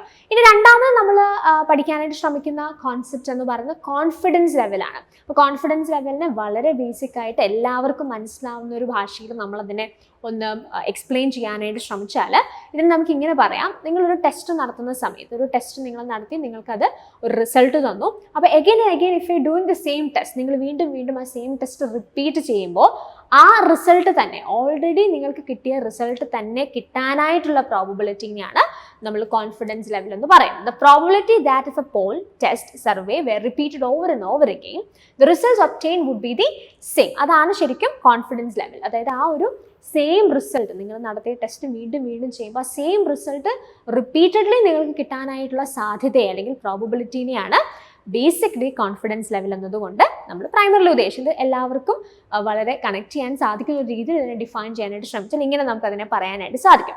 ഇനി ഈ കോൺഫിഡൻസ് ലെവലിനെ നമ്മൾ എങ്ങനെയാണ് ഡിനോട്ട് ചെയ്യുന്നത്? It is equal to 1 - alpha എന്നാണ് നമ്മൾ പറയുന്നത്. എന്ന് പറഞ്ഞാൽ നമ്മളുടെ ആ ഒരു ടെസ്റ്റിൽ നമുക്ക് കിട്ടിയ റിസൾട്ടിൽ നിന്നും ആൽഫ എന്ന് പറഞ്ഞാൽ എന്താ? ടൈപ്പ് 1 എറർ ഉണ്ടാവാനായിട്ടുള്ള പോസിബിലിറ്റി അല്ലെങ്കിൽ പ്രോബബിലിറ്റി. അപ്പം നമ്മളുടെ ആ എൻറ്റയർ ടെസ്റ്റിൻ്റെ റിസൾട്ടിൽ നിന്നും ടൈപ്പ് 1 എറർ ഉണ്ടാവാനായിട്ടുള്ള സാധ്യത മൈനസ് ചെയ്താൽ അതാണ് കോൺഫിഡൻസ് ലെവൽ എന്ന് നമുക്ക് ഡിഫൈൻ ചെയ്യാനായിട്ട് സ്റ്റാറ്റിസ്റ്റിക്കലി സാധിക്കും. ഓക്കെ, അതായത് നമ്മുടെ എൻറ്റയർ റിസൾട്ടിൽ നിന്നും നമ്മളുടെ ടൈപ്പ് 1 എറർ ഉണ്ടാവാനായിട്ടുള്ള പ്രോബബിലിറ്റിനെ മൈനസ് ചെയ്താൽ that is confidence level. So this is how you are getting the same result again and again. അപ്പോൾ ഇവിടെ നമുക്കിതിനെ എങ്ങനെ സിഗ്നിഫിക്കൻസ് ലെവലുമായിട്ട് കൺസിഡർ അല്ലെങ്കിൽ സിഗ്നിഫിക്കൻസ് ലെവലുമായിട്ട് കണക്ട് ചെയ്ത് ഈ ആശയത്തെ മനസ്സിലാക്കാനായിട്ട് സാധിക്കുന്നത്. ഇപ്പോൾ ലെറ്റ്സ് സേ നിങ്ങളുടെ സിഗ്നിഫിക്കൻസ് ലെവൽ എന്ന് പറയുന്നത് 0.05 ആണെന്ന് വിചാരിക്കാം, 5% ആണെന്ന് വിചാരിക്കാം. എന്ന് പറഞ്ഞാൽ അതിൻ്റെ കറസ്പോണ്ടിങ് കോൺഫിഡൻസ് ലെവൽ എന്താ? നിങ്ങളുടെ എൻറ്റയർ റിസൾട്ട് അല്ലെ 100% നിങ്ങളുടെ എൻറ്റയർ റിസൾട്ടിൽ നിന്നും ഈ സിഗ്നിഫിക്കൻസ് ലെവൽ മൈനസ് ചെയ്യുന്നതാണ് എന്ത്? നിങ്ങളുടെ കോൺഫിഡൻസ് ലെവൽ എന്ന് പറയുന്നത്. അപ്പോൾ 100 മൈനസ് 0.05 എന്ന് പറഞ്ഞാൽ 5%. അപ്പോൾ 100 മൈനസ് 5% ചെയ്താൽ ദാറ്റ് ഈസ് 95%. അങ്ങനെയാണ് ഇതിനെ നിങ്ങൾക്ക് സിഗ്നിഫിക്കൻസ് ലെവലും കോൺഫിഡൻസ് ലെവലുമായിട്ട് കണക്ട് ചെയ്യാനായിട്ട് സാധിക്കും. നമ്മൾ ഓൾറെഡി പറഞ്ഞു നമ്മുടെ റിസൾട്ടിൽ നിന്നും probability of making type 1 error കുറച്ച് കഴിഞ്ഞാൽ അതാണ് എന്തെന്ന് പറയുന്നത്? കോൺഫിഡൻസ് ലെവൽ എന്ന് പറയുന്നത്. അപ്പോൾ നമ്മുടെ സിഗ്നിഫിക്കൻസ് ലെവൽ എന്ന് പറഞ്ഞാൽ എന്താ? നമ്മൾ ഓൾറെഡി പഠിച്ചു. സിഗ്നിഫിക്കൻസ് ലെവൽ എന്ന് പറഞ്ഞാൽ it's the probability of making type 1 error. അപ്പോൾ ആ സിഗ്നിഫിക്കൻസ് ലെവൽ നമ്മളിപ്പോൾ കൺസിഡർ ചെയ്യുന്ന 0.05 അല്ലെങ്കിൽ 5% എന്ന് നമ്മൾ കൺസിഡർ ചെയ്ത് കഴിഞ്ഞാൽ അതിൻ്റെ കറസ്പോണ്ടിങ് കോൺഫിഡൻസ് ലെവൽ എന്താണ്? 100 മൈനസ്, അതായത് എൻറ്റയർ റിസൾട്ടിൽ നിന്നും നമ്മൾ എന്ത് ചെയ്യാണ്? ഈ ആൽഫ അല്ലെങ്കിൽ സിഗ്നിഫിക്കൻസ് ലെവൽ നമ്മൾ മൈനസ് ചെയ്യണം. 100 മൈനസ് 5 ദാറ്റ് ഈസ് 95% എന്ന് നമുക്ക് പറയാം. ഇതാണ് കോൺഫിഡൻസ് ലെവൽ എന്ന് പറയുന്ന ആശയം എന്താണെന്നുള്ളതിനെ കുറിച്ച് വളരെ ബേസിക് ആയിട്ടുള്ള ഒരു അണ്ടർസ്റ്റാൻഡിങ് എന്ന് പറയുന്നത്. Now we are moving to the next concept, that is power of a test. അപ്പോൾ എന്താണ് പവർ ഓഫ് എ ടെസ്റ്റ് എന്ന് പറഞ്ഞാൽ? Power is a probability of rejecting the null hypothesis when in fact it is false. അപ്പോൾ power of A test എന്ന് പറഞ്ഞാൽ നിങ്ങൾ ഒരു test നടത്തി ആ ടെസ്റ്റ് നടത്തിയതിൻ്റെ ഫലമായിട്ട് നിങ്ങൾക്ക് മനസ്സിലായി അതായത് ആ നൾ ഹൈപ്പോത്തസിസ് ഫോൾസ് ആണ്. അപ്പോൾ ആ ഫോൾസ് ആയ നൾ ഹൈപ്പോത്തസിസിനെ റിജക്റ്റ് ചെയ്യാനായിട്ടുള്ള സാധ്യത. അപ്പോൾ എന്താ? നിങ്ങൾ കറക്റ്റ് ഡിസിഷൻ എടുക്കുകയാണ് അല്ലേ? അതായത് നിങ്ങളുടെ നൾ ഹൈപ്പോത്തസിസ് ഫോൾസ് ആയ നൾ ഹൈപ്പോത്തസിസിനെ റിജക്റ്റ് ചെയ്യാനായിട്ടുള്ള പ്രോബബിലിറ്റിനെയാണ് നമ്മൾ എന്തെന്ന് വിളിക്കുന്നത്? പവർ ഓഫ് എ ടെസ്റ്റ് എന്ന് പറയുന്നത്. എന്ന് പറഞ്ഞാൽ it is the probability of making a correct decision, that is to reject the null hypothesis when the null hypothesis is false. അതായത് നിങ്ങൾ കറക്റ്റായിട്ട് ഡിസിഷൻ എടുക്കുക. നിങ്ങൾ നൾ ഹൈപ്പോത്തസിസ് ഫോൾസ് ആണ്, അപ്പോൾ കറക്റ്റായിട്ടുള്ള ഡിസിഷൻ എന്താ? നൾ ഹൈപ്പോത്തസിസിനെ റിജക്റ്റ് ചെയ്യുക എന്നുള്ളതാണ്. അപ്പോൾ ആ ഫോൾസ് ആയ നൾ ഹൈപ്പോത്തസിസിനെ റിജക്റ്റ് ചെയ്യുക എന്നുള്ള നിങ്ങളുടെ കറക്റ്റ് ഡിസിഷൻ എടുക്കാനായിട്ടുള്ള പ്രോബബിലിറ്റീനെയാണ് നമ്മൾ എന്ത് വിളിക്കുക? പവർ ഓഫ് എ ടെസ്റ്റ് എന്ന് നമ്മൾ വിളിക്കാം. അപ്പോൾ ഇതിന് നിങ്ങൾക്ക് വേറൊരു രീതിയിൽ ഡിഫൈൻ ചെയ്യാം. അത് നമ്മൾ ഓൾറെഡി ടൈപ്പ് 1 ടൈപ്പ് 2 എറർ പഠിച്ച സമയത്ത് നമ്മൾ പഠിച്ച കാര്യം എന്താ? ഈ ടൈപ്പ് 2 എറർ എന്ന് പറഞ്ഞാൽ എന്താ? ടൈപ്പ് 2 എറർ എന്ന് പറഞ്ഞാൽ നിങ്ങളുടെ ഫോൾസ് ആയ നൾ ഹൈപ്പോത്തസിസിനെ നിങ്ങൾ എന്ത് ചെയ്യാണ്? അക്സെപ്റ്റ് ചെയ്യാണ്. അതാണ് എന്ത്? Type 2 error. ഒന്നുകൂടെ ഞാൻ പറയാം. ടൈപ്പ് 2 എററിൽ നമ്മൾ എന്താ പഠിച്ചത്? ഫോൾസ് നൾ ഹൈപ്പോത്തസിസ് അക്സെപ്റ്റ് ചെയ്യാണ്. ഇവിടെ എന്താ സംഭവിച്ചത്? ഫോൾസ് നൾ ഹൈപ്പോത്തസിസിനെ നമ്മൾ റിജക്റ്റ് ചെയ്യാണ്, കറക്റ്റ് ഡിസിഷൻ ആണ് എന്ന് പറഞ്ഞാൽ പവർ ഓഫ് ടെസ്റ്റിനെ നിങ്ങൾക്ക് എങ്ങനെ ഡിഫൈൻ ചെയ്യാം? In other words, it is the probability of not making a type 2 error. അങ്ങനെ നമുക്ക് പറയാമല്ലോ. അതായത് ഇവിടെ നമ്മൾ പറഞ്ഞ എന്താ? പവർ എന്ന് പറഞ്ഞാൽ it is the probability of making a correct decision. അതായത് നിങ്ങളുടെ നൾ ഹൈപ്പോത്തസിസ് തെറ്റായിരുന്നപ്പോൾ അതിനെ റിജക്റ്റ് ചെയ്യുക എന്നുള്ള കറക്റ്റ് ആയിട്ടുള്ള ഒരു ഡിസിഷൻ എടുക്കാനുള്ള പ്രോബബിലിറ്റിയാണ് പവർ ഓഫ് എ ടെസ്റ്റ് എന്ന് പറഞ്ഞാൽ. ഇപ്പൊ ടൈപ്പ് 2 എറർ എന്താണെന്നുള്ളത് നമ്മൾ ഓൾറെഡി പഠിച്ചിട്ടുണ്ട്. ടൈപ്പ് 2 എറർ എന്ന് പറഞ്ഞാൽ എന്താ? ഫോൾസ് ആയ നൾ ഹൈപ്പോത്തസിസിനെ നമ്മൾ അക്സെപ്റ്റ് ചെയ്യുകയാണ്. ഇവിടെ എന്താ? ഫോൾസ് ആയ നൾ ഹൈപ്പോത്തസിസിനെ റിജക്റ്റ് ചെയ്യുകയാണ് എന്ന് പറഞ്ഞാൽ ടൈപ്പ് 2 എറർ ഉണ്ടാവാനായിട്ട് അല്ലെങ്കിൽ ടൈപ്പ് 2 എറർ ഉണ്ടാകാതിരിക്കാനായിട്ടുള്ള പ്രോബബിലിറ്റി, അതാണ് പവർ ഓഫ് എ ടെസ്റ്റ് എന്ന് പറഞ്ഞാൽ നമ്മൾ ഉദ്ദേശിക്കുന്നത്. ഇത്തരം കാര്യങ്ങൾ ക്ലിയർ ആണല്ലോ അല്ലേ? അതായത് നമ്മളുടെ നൾ ഹൈപ്പോത്തസിസ് ഫോൾസ് ആയിരുന്നു, അതിനെ റിജക്റ്റ് ചെയ്യാനായിട്ടുള്ള പ്രോബബിലിറ്റിയാണ് പവർ എന്ന് പറയുന്നത്. അതിനെക്കുറിച്ചുകൂടെ ഫർദർ ആയിട്ട് നമ്മൾ എക്സ്പ്ലെയിൻ ചെയ്ത് എങ്ങനെ പറയാം? ഫോൾസ് ആയ നൾ ഹൈപ്പോത്തസിസ് അത് കൃത്യമായി റിജക്റ്റ് ചെയ്യപ്പെടണം. അപ്പോൾ ആ ഫോൾസ് നൾ ഹൈപ്പോത്തസിസ് അതുമായി റിലേറ്റ് ചെയ്യുന്ന ഒരു കറക്റ്റ് ഡിസിഷൻ എടുക്കാനായിട്ടുള്ള പ്രോബബിലിറ്റിയാണ് പവർ എന്ന് പറയുന്നത്. മറ്റൊരു രീതി പറഞ്ഞാൽ it is the probability of not making a type 2 error. Type 2 error എന്ന് പറഞ്ഞാൽ നമ്മൾക്ക് തെറ്റായ അല്ലെങ്കിൽ ഫോൾസ് ആയ ഒരു നൾ ഹൈപ്പോത്തസിസിനെ നമ്മൾ അക്സെപ്റ്റ് ചെയ്യുക എന്നുള്ളതാണ് ടൈപ്പ് 2 എറർ എന്ന് പറയുന്നത്. അതിവിടെ ഉണ്ടാവുന്നില്ല അല്ലെങ്കിൽ അത് ഉണ്ടാവാതിരിക്കാനായിട്ടുള്ള പ്രോബബിലിറ്റിനെയാണ് പവർ ഓഫ് എ ടെസ്റ്റ് എന്നതുകൊണ്ട് നമ്മൾ ഉദ്ദേശിക്കുന്നത്. അപ്പോൾ അതിനെ നമ്മൾ എങ്ങനെ ഡിനോട്ട് ചെയ്യും? Power 1 minus beta. ബീറ്റ എന്ന് പറഞ്ഞാൽ ബേസിക്കലി ടൈപ്പ് 2 എറർ അല്ലെങ്കിൽ possibility of making type 2 error ആണ്. സോ 1 മൈനസ് ആ എൻ്റെ റിസൾട്ടിൽ നിന്ന് ടൈപ്പ് 2 എറർ ഉണ്ടാവാനായിട്ടുള്ള പോസിബിലിറ്റി നമ്മൾ റെഡ്യൂസ് ചെയ്താൽ മൈനസ് ചെയ്താൽ that is power. So the probability of correctly rejecting the null hypothesis when the null hypothesis false, അതാണ് ശരിക്കും എന്തെന്ന് പറയുന്നത്?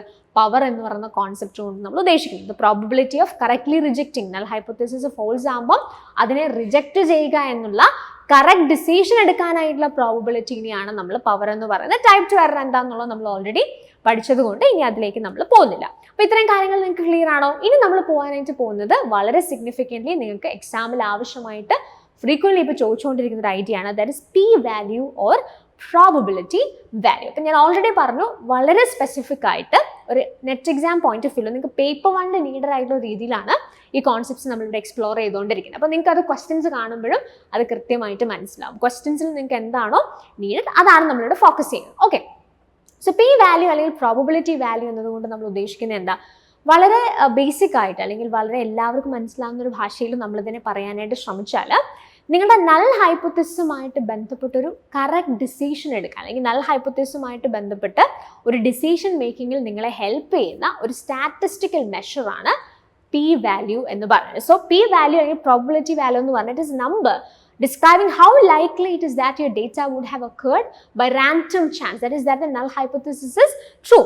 P value is a statistical measure that helps to determine whether the null hypothesis is correct ഉണ്ടോ. അതായിരിക്കും കുറച്ചുകൂടി നന്നായിട്ട് നിങ്ങൾക്ക് connect ചെയ്യാൻ പറ്റുന്ന ഒരു ആശയം എന്ന് പറഞ്ഞത്. അതായത് നിങ്ങളുടെ നൾ ഹൈപ്പോത്തസിസ് ശരിയാണോ തെറ്റാണോ, അതിന് എന്ത് ഡിസിഷൻ എടുക്കണം എന്നുള്ളത് ഡിറ്റർമൈൻ ചെയ്യാൻ നിങ്ങളെ ഹെൽപ്പ് ചെയ്യുന്ന ഒരു സ്റ്റാറ്റിസ്റ്റിക്കൽ മെഷർ ആയിട്ടാണ് നമ്മൾ പി വാല്യൂവിനെ ഐഡന്റിഫൈ ചെയ്യുന്നത്. അപ്പോൾ പി വാല്യൂ യൂഷ്വലി നമ്മൾ പറയുന്നത് it comes in between 0 and 1 and ഇത് നമ്മൾ സിഗ്നിഫിക്കൻസ് ലെവലുമായിട്ട് കൺസിഡർ അല്ലെങ്കിൽ അതുമായിട്ട് കണക്ട് ചെയ്തിട്ടാണ് നമ്മൾ പറയുന്നത്. അതെങ്ങനെയാണെന്നുള്ളതാണ് ഇനി നമ്മൾ നോക്കാനായിട്ട് പോകുന്നത്. അതായത് റിസർച്ചർ ഓൾറെഡി എന്ത് ചെയ്യും, ഒരു level of significance already fix ചെയ്യും. അതാണ് ഒരു ത്രഷോൾഡ് അല്ലെങ്കിൽ അതിനെ കമ്പയർ ചെയ്തിട്ടാണ് പി വാല്യൂ എന്ത് ചെയ്യുന്നത് നമ്മൾ ഐഡന്റിഫൈ ചെയ്ത് അതിൽ നിന്ന് എന്ത് ചെയ്യാണ് നമ്മൾ കൃത്യമായിട്ട് ഒരു ഡിസിഷൻ മേക്കിങ്ങിലേക്ക് നമ്മൾ വരുന്നത്. അപ്പോൾ ഞാൻ ഓൾറെഡി പറഞ്ഞായിരുന്നു, നിങ്ങൾ ഈ സിഗ്നിഫിക്കൻസ് ലെവൽ അല്ലെങ്കിൽ ആൽഫ ലെവൽ കൺസിഡർ ചെയ്യുമ്പോൾ ജനറലി 0.05 അല്ലെങ്കിൽ 5% ആണ് നമ്മൾ ലെവൽ ഓഫ് സിഗ്നിഫിക്കൻസ് അല്ലെങ്കിൽ ആൽഫ ലെവലായിട്ട് ഡിറ്റർമൈൻ ചെയ്യുക. പക്ഷേ ഇൻ സെവറൽ ക്വസ്റ്റ്യൻസ് ഇപ്പം നിങ്ങൾക്ക് സ്പെസിഫിക്കലി അങ്ങനെ ഇപ്പം 0.01 എന്നൊക്കെ തന്നു കഴിഞ്ഞാൽ 0.10 എന്നൊക്കെ തന്നു കഴിഞ്ഞാൽ U can go with that. Otherwise you can just consider 0.05 അല്ലെങ്കിൽ 5% as the level of significance. ഇനി എങ്ങനെയാണ് ഈ പി വാല്യൂ നമ്മൾ ഡിറ്റർമൈൻ ചെയ്യുന്നത് അല്ലെങ്കിൽ പി വാല്യൂ എങ്ങനെയാണ് ഈ നൾ ഹൈപ്പോത്തിസിസ് റിലേറ്റഡ് ആയിട്ടുള്ള ഒരു ഡിസിഷൻ മേക്കിങ്ങിൽ നിങ്ങളെ ഹെൽപ്പ് ചെയ്യുന്നു എന്നുള്ളത് നമ്മൾ നോക്കുകയാണ്. അപ്പോൾ നിങ്ങൾ ഇങ്ങനെ ടെസ്റ്റുകളും കാര്യങ്ങളൊക്കെ ചെയ്തു. നിങ്ങൾ പലതരത്തിലുള്ള ടെസ്റ്റുകളൊക്കെ നിങ്ങൾക്ക് ഓൾറെഡി നിങ്ങൾ റിസർച്ച് പഠിച്ചിട്ടുള്ള സമയത്ത് നമ്മൾ പാരാമെട്രിക് നോൺ പാരാമെട്രിക് എന്നൊക്കെ പറഞ്ഞ ഡിഫറെൻറ്റ് ഗ്രൂപ്പിൽ നമ്മൾ ടെസ്റ്റുകൾ ചെയ്യാറുണ്ട്. ടെസ്റ്റ് എന്നൊക്കെ പറഞ്ഞ് നിങ്ങൾ ഓൾറെഡി കണ്ടിട്ടുണ്ടാവും. അപ്പോൾ ഇങ്ങനെ ഡിഫറെൻറ്റ് ടെസ്റ്റുകൾ ചെയ്ത് കഴിയുമ്പോൾ അതിൻ്റെ റിസൾട്ടായിട്ട് ഇപ്പോൾ ലെറ്റ്സ് സേ നിങ്ങൾക്ക് കിട്ടിയിരിക്കുന്ന P value if it is higher than 0.05 എന്ന് വെച്ചാൽ 0.05 അല്ലെങ്കിൽ 5% കൂടുതലാണ് നിങ്ങൾ ടെസ്റ്റ് ചെയ്ത് കഴിയുമ്പോൾ നിങ്ങളുടെ പി വാല്യൂ വരുന്നതെങ്കിൽ അതിൻ്റെ മീനിങ് എന്താ? It is not statistically significant എന്നാണ് പറയുന്നത്. എനിക്ക് സ്റ്റാറ്റിസ്റ്റിക്കലി സിഗ്നിഫിക്കൻ്റ് എന്ന് പറയുന്ന കോൺസെപ്റ്റ് കൊണ്ട് നമ്മൾ ഉദ്ദേശിക്കുന്നത് എന്താ? ഇറ്റ്സ് എ ക്ലെയിം വേറിൻ നമ്മളിപ്പം ഒരു ഡേറ്റ കളക്ട് ചെയ്തു, ആ ഡേറ്റ നമ്മൾ എന്താ അതിനെ എങ്ങനെ നമ്മൾ ഡിഫൈൻ ചെയ്യുന്നത്, അല്ലെങ്കിൽ സ്റ്റാറ്റിസ്റ്റിക്കലി സിഗ്നിഫിക്കൻ്റ് എന്ന് പറഞ്ഞാൽ എന്താ? It refers to the claim that a set of observed data are not the result of chance but can instead be attributed to a specific cause. അതായത് നിങ്ങൾക്ക് ഇപ്പോൾ കിട്ടിയിരിക്കുന്ന റിസൾട്ട് എന്തോ റാൻഡം ചാൻസിലൂടെ നിങ്ങൾക്ക് കിട്ടിയിട്ടുള്ളതല്ല, മറിച്ച് അത് കൃത്യമായി ഒരു സ്പെസിഫിക് കോസ് അല്ലെങ്കിൽ നിങ്ങൾക്ക് കൃത്യമായിട്ട് അവിടെ സിഗ്നിഫിക്കൻ്റ് ആയിട്ടുള്ള റിസൾട്ട് ആണെന്നുള്ളൊരു വാദമാണ് സ്റ്റാറ്റിസ്റ്റിക്കലി സിഗ്നിഫിക്കൻ്റ് എന്ന് പറഞ്ഞ കോൺസെപ്റ്റ് കൊണ്ട് നമ്മൾ ഉദ്ദേശിക്കുന്നത്. അല്ലെങ്കിൽ കുറച്ചുകൂടി നിങ്ങൾക്ക് ഈ നൾ ഹൈപ്പോത്തിസിസ് ഓൾട്ടർനേറ്റീവ് ഹൈപ്പോത്തിസിസ് വെച്ചത് പറയാനായിട്ടാണെന്നുണ്ടെങ്കിൽ ഈ സ്റ്റാറ്റിസ്റ്റിക്കലി സിഗ്നിഫിക്കൻ്റ് എന്ന് പറഞ്ഞാൽ നിങ്ങൾ ഓൾറെഡി പറഞ്ഞിരിക്കുന്ന നിങ്ങളുടെ 2 വേരിയബിൾസ് അല്ലെങ്കിൽ നിങ്ങൾ എന്തിനെക്കുറിച്ചാണോ പഠനം നടത്തുന്നത് ആ 2 കാര്യങ്ങൾ തമ്മിൽ എന്തോ ഒരു കണക്ഷൻ ഉണ്ട് എന്നുള്ളതാണ് സ്റ്റാറ്റിസ്റ്റിക്കലി സിഗ്നിഫിക്കൻ്റ് എന്ന് പറയുന്ന ആശയം കൊണ്ട് നമ്മൾ ഉദ്ദേശിക്കുന്നത്. അപ്പോൾ അങ്ങനെയാണെങ്കിൽ if p value is higher than 0.05, if it is greater than 0.05, it is not statistically significant എന്ന് പറഞ്ഞാൽ എന്താ? It indicates strong evidence for the null hypothesis എന്ന് പറഞ്ഞാൽ അത് സ്റ്റാറ്റിസ്റ്റിക്കലി സിഗ്നിഫിക്കൻ്റ് അല്ല എന്ന് പറയുമ്പോൾ ഓക്കെ, നിങ്ങൾ ഈ പറഞ്ഞിരിക്കുന്ന വേരിയബിൾസ് തമ്മിൽ കണക്ഷൻ ഒന്നും ഇല്ല, അല്ലെങ്കിൽ അത് തമ്മിൽ നിങ്ങൾ പറയുന്ന പോലെ ആ ഒരു കണക്ഷൻ എസ്റ്റാബ്ലിഷ് ചെയ്യാനായിട്ടുള്ള ഒരു സാധ്യത അവിടെ നിങ്ങൾക്ക് ഇല്ലാതെ പോവുകയാണ്. അപ്പം നമുക്ക് എന്ത് പറയാം? പി വാല്യൂ 0.05 അല്ലെങ്കിൽ 5% കൂടുതലാണെങ്കിൽ then it is not statistically significant എന്ന് പറഞ്ഞാൽ അതിൻ്റെ മീനിങ് എന്താ?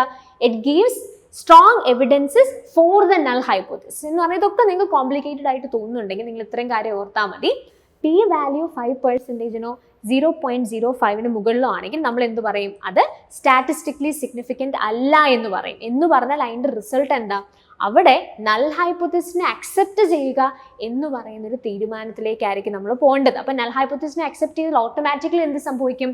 ഓൾട്ടർനേറ്റീവ് ഹൈപ്പോത്തിസിസ് റിജക്റ്റ് ചെയ്യപ്പെടും. ഇതാണ് നമ്മളുടെ ഫൈനൽ ഡിസിഷൻ എന്ന് പറയുന്നത്. ഇനി നേരെ മറിച്ച് പി വാല്യൂ ലെസ് ദാൻ 0.05 അല്ലെങ്കിൽ if it is equal to 0.05 ആണെങ്കിൽ അവിടെ നമ്മൾ എന്താ പറയുന്നത്? That means it is statistically significant. Statistically significant എന്ന് പറഞ്ഞാൽ എന്തോ ഒരു കണക്ഷൻ നമ്മൾ പറഞ്ഞിരിക്കുന്ന ആ ഓൾട്ടർനേറ്റീവ് ഹൈപ്പോത്തിസിൽ നമ്മൾ മെൻഷൻ ചെയ്തിരിക്കുന്ന കാര്യത്തിന് സ്ട്രോങ് എവിഡൻസ് അവിടെ വരുന്നത്. മനസ്സിലായോ? അതായത് there is some kind of relationship between the 2 variables and the consideration എന്ന് പറഞ്ഞാൽ അതിൻ്റെ അർത്ഥം എന്താ? If the p-value is less than 0.05, ഇത് സ്റ്റാറ്റിസ്റ്റിക്കലി സിഗ്നിഫിക്കൻ്റ് ആണ്. സ്റ്റാറ്റിസ്റ്റിക്കലി സിഗ്നിഫിക്കൻ്റ് ആണെങ്കിൽ നൾ ഹൈപ്പോത്തിസിസ് റിജക്ട് ചെയ്യപ്പെടും. അപ്പോൾ ഓട്ടോമാറ്റിക്കലി ഓൾട്ടർനേറ്റീവ് ഹൈപ്പോത്തിസിസ് എന്ത് ചെയ്യും? അക്സെപ്റ്റ് ചെയ്യപ്പെടും. ഒന്നുകൂടെ നമുക്കിതൊന്ന് കമ്പയർ ചെയ്ത് പറഞ്ഞു നോക്കാം, അല്ലെങ്കിൽ അത് കുറച്ചുകൂടി തറവായിട്ട് നിങ്ങൾ മനസ്സിലാക്കണം. പി വാല്യൂ ഹയർ ദാൻ 0.05 ആണെന്നുണ്ടെങ്കിൽ that means it is not statistically significant. അങ്ങനെയാണെങ്കിൽ അതായത് പി വാല്യൂ 0.05-ന് മുകളിലാണെങ്കിൽ it is not statistically significant. അങ്ങനെയാണെങ്കിൽ we need to retain the null hypothesis എന്ന് ഓർക്കുക.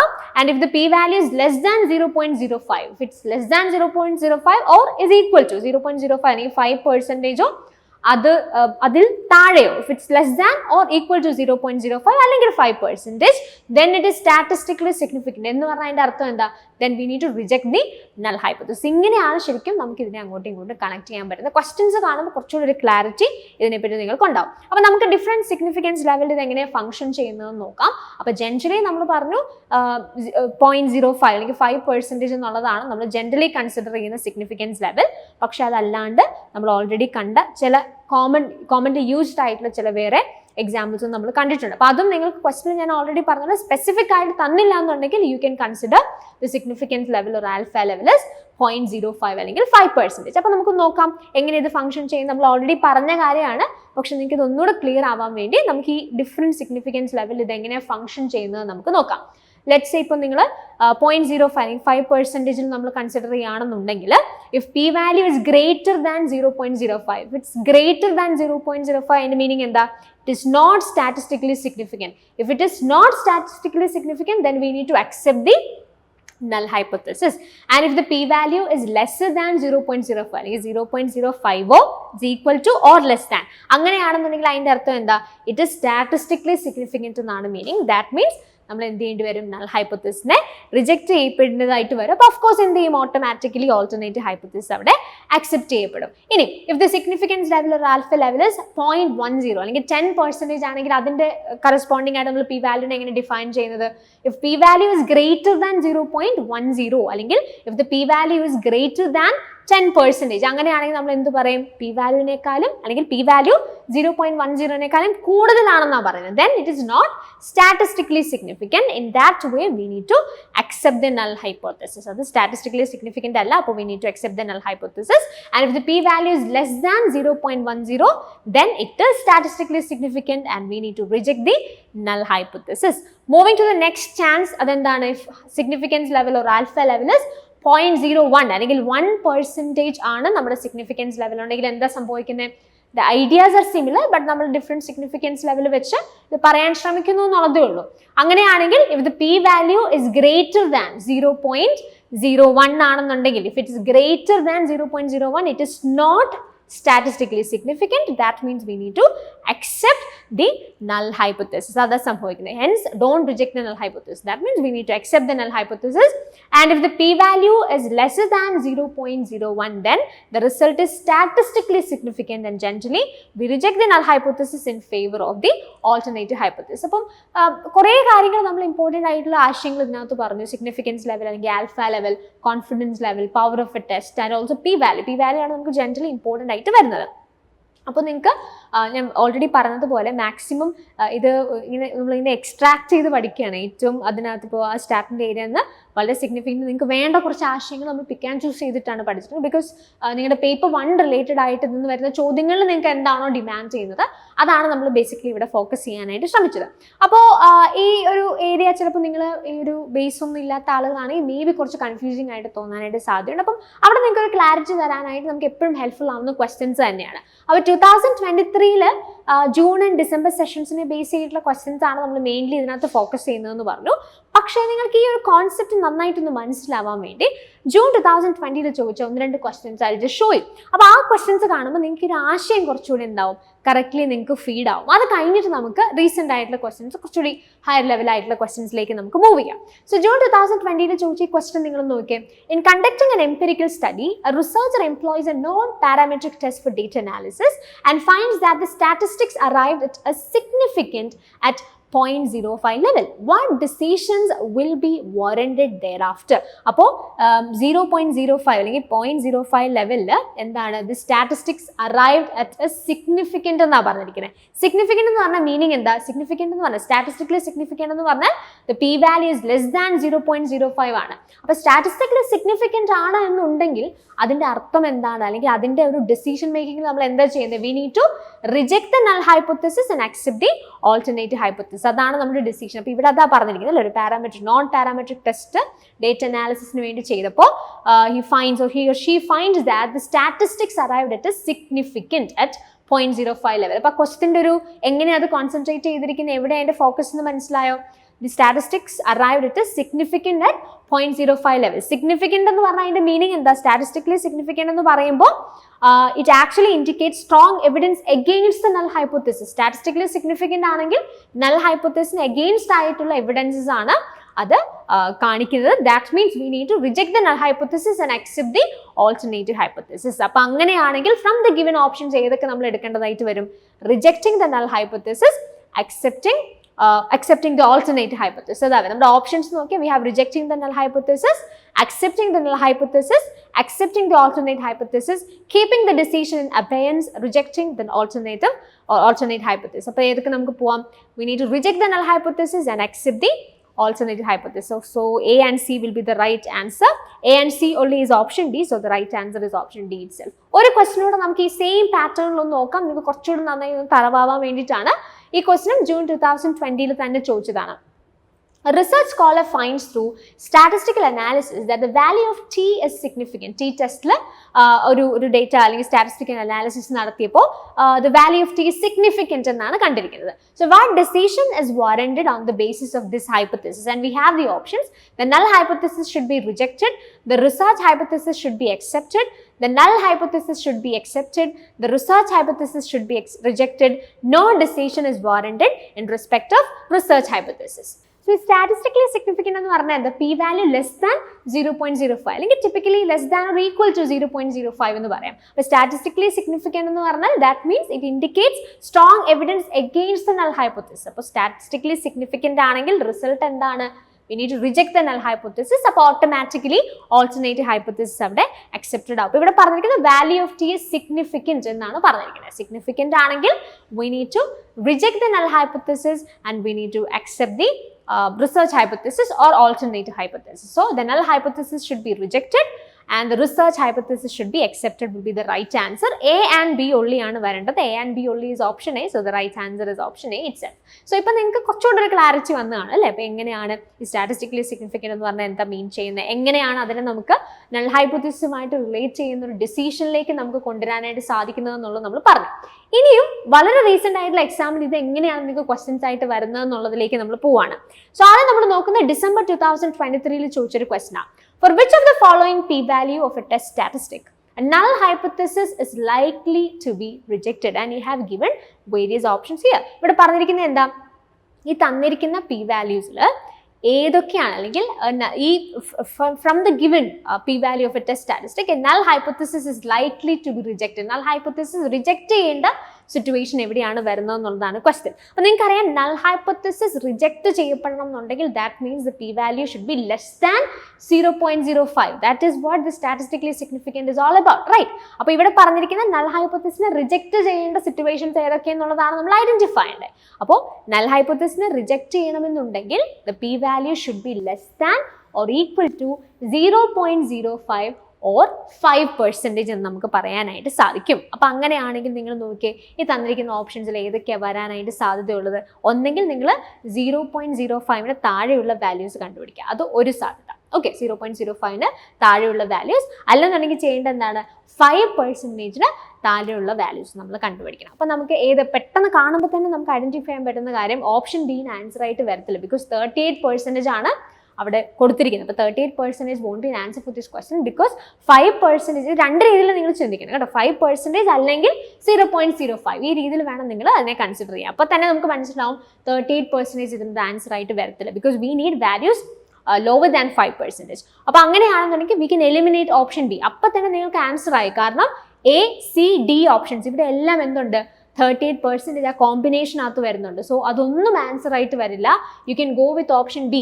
എ ആൻഡ് സി ഉള്ളിയാണ് നമുക്ക് ഇതിനകത്ത് പോകാൻ പറ്റുന്നത് എന്നുള്ളത് ഐഡന്റിഫൈ ചെയ്യാനായിട്ട് സാധിക്കും. എ ആൻഡ് സിയിൽ നമ്മൾ ഓൾറെഡി എ ആൻഡ് സി നോക്കിയാൽ 0.38 of 2%. 2%ൻ്റെ 0.38 എന്ന് പറയുമ്പോൾ of course that is lower than 5% എന്നുള്ളത് നമുക്ക് കൺസിഡർ ചെയ്യാം. ആൻഡ് ഓൾസോ സി വന്നിരിക്കുന്നത് എത്ര, 2% ആണ്. So that is again lower than 5%. So you can go with A and C only. A and C only is option B. So the right answer is option C. Option B. A and C only ആണ്. അപ്പം A and C combination വന്നിരിക്കുന്ന option B ആണ്. So the right answer is option B itself. Moving to the next question, June 2023 ചോദിച്ചതാണ്.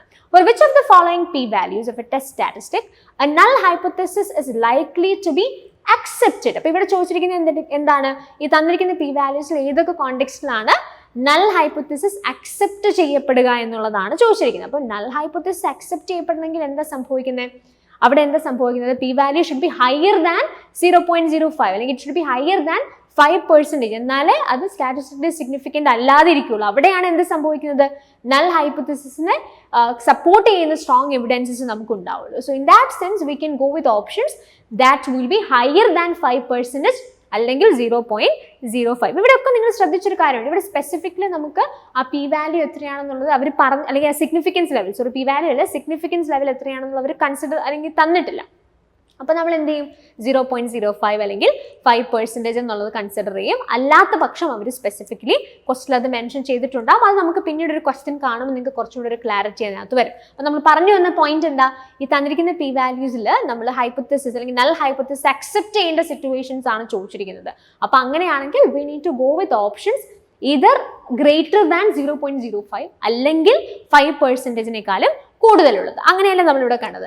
Higher than 0.05 അല്ലെങ്കിൽ 5%. അപ്പോൾ നിങ്ങൾ നോക്കിയേ, from the given options എന്തായാലും ഓപ്ഷൻ ബി ആൻസർ ആയിട്ട് വരണം എന്നുള്ള കാര്യത്തിൽ നമുക്ക് സംശയമൊന്നുമില്ല. നിങ്ങൾക്ക് ഈ പെർസെൻറ്റേജ് ആണ് കുറച്ചുകൂടെ നന്നായിട്ട് ഈസിലി മനസ്സിലാക്കാൻ സാധിക്കുന്നെങ്കിൽ you can go with that. So 32% എന്താണ്, എന്താ ഇവിടെ നമ്മൾ പറഞ്ഞിരിക്കുന്നത് ഹയർ ദാൻ ആണ്. അപ്പോൾ 32% എന്തായാലും ആൻസർ ആയിട്ട് വരണം. 2% വരാനും പാടില്ല അല്ലേ, കാരണം ഇറ്റ് ഇസ് ലെസ് ദാൻ 5%. നമുക്ക് 5%-ൽ കൂടുതലാണ് വേണ്ടത്. അപ്പോൾ ബി ഉള്ള എന്നാൽ സി ഇല്ലാത്ത ഓപ്ഷൻസ് നമ്മൾ നോക്കിയാൽ മതി. ഓക്കെ, അപ്പോൾ ഇവിടെ നിങ്ങൾ നോക്കൂ, ബി ഉള്ള ഓപ്ഷൻ എന്ന് പറയുമ്പോൾ തന്നെ you can eliminate this one, കാരണം ഇതിനകത്ത് ബി ഇല്ല. അപ്പോൾ യു ക്യാൻ എലിമിനേറ്റ് ബി, നമുക്ക് ആൻസർ ആയിട്ട് വേണം.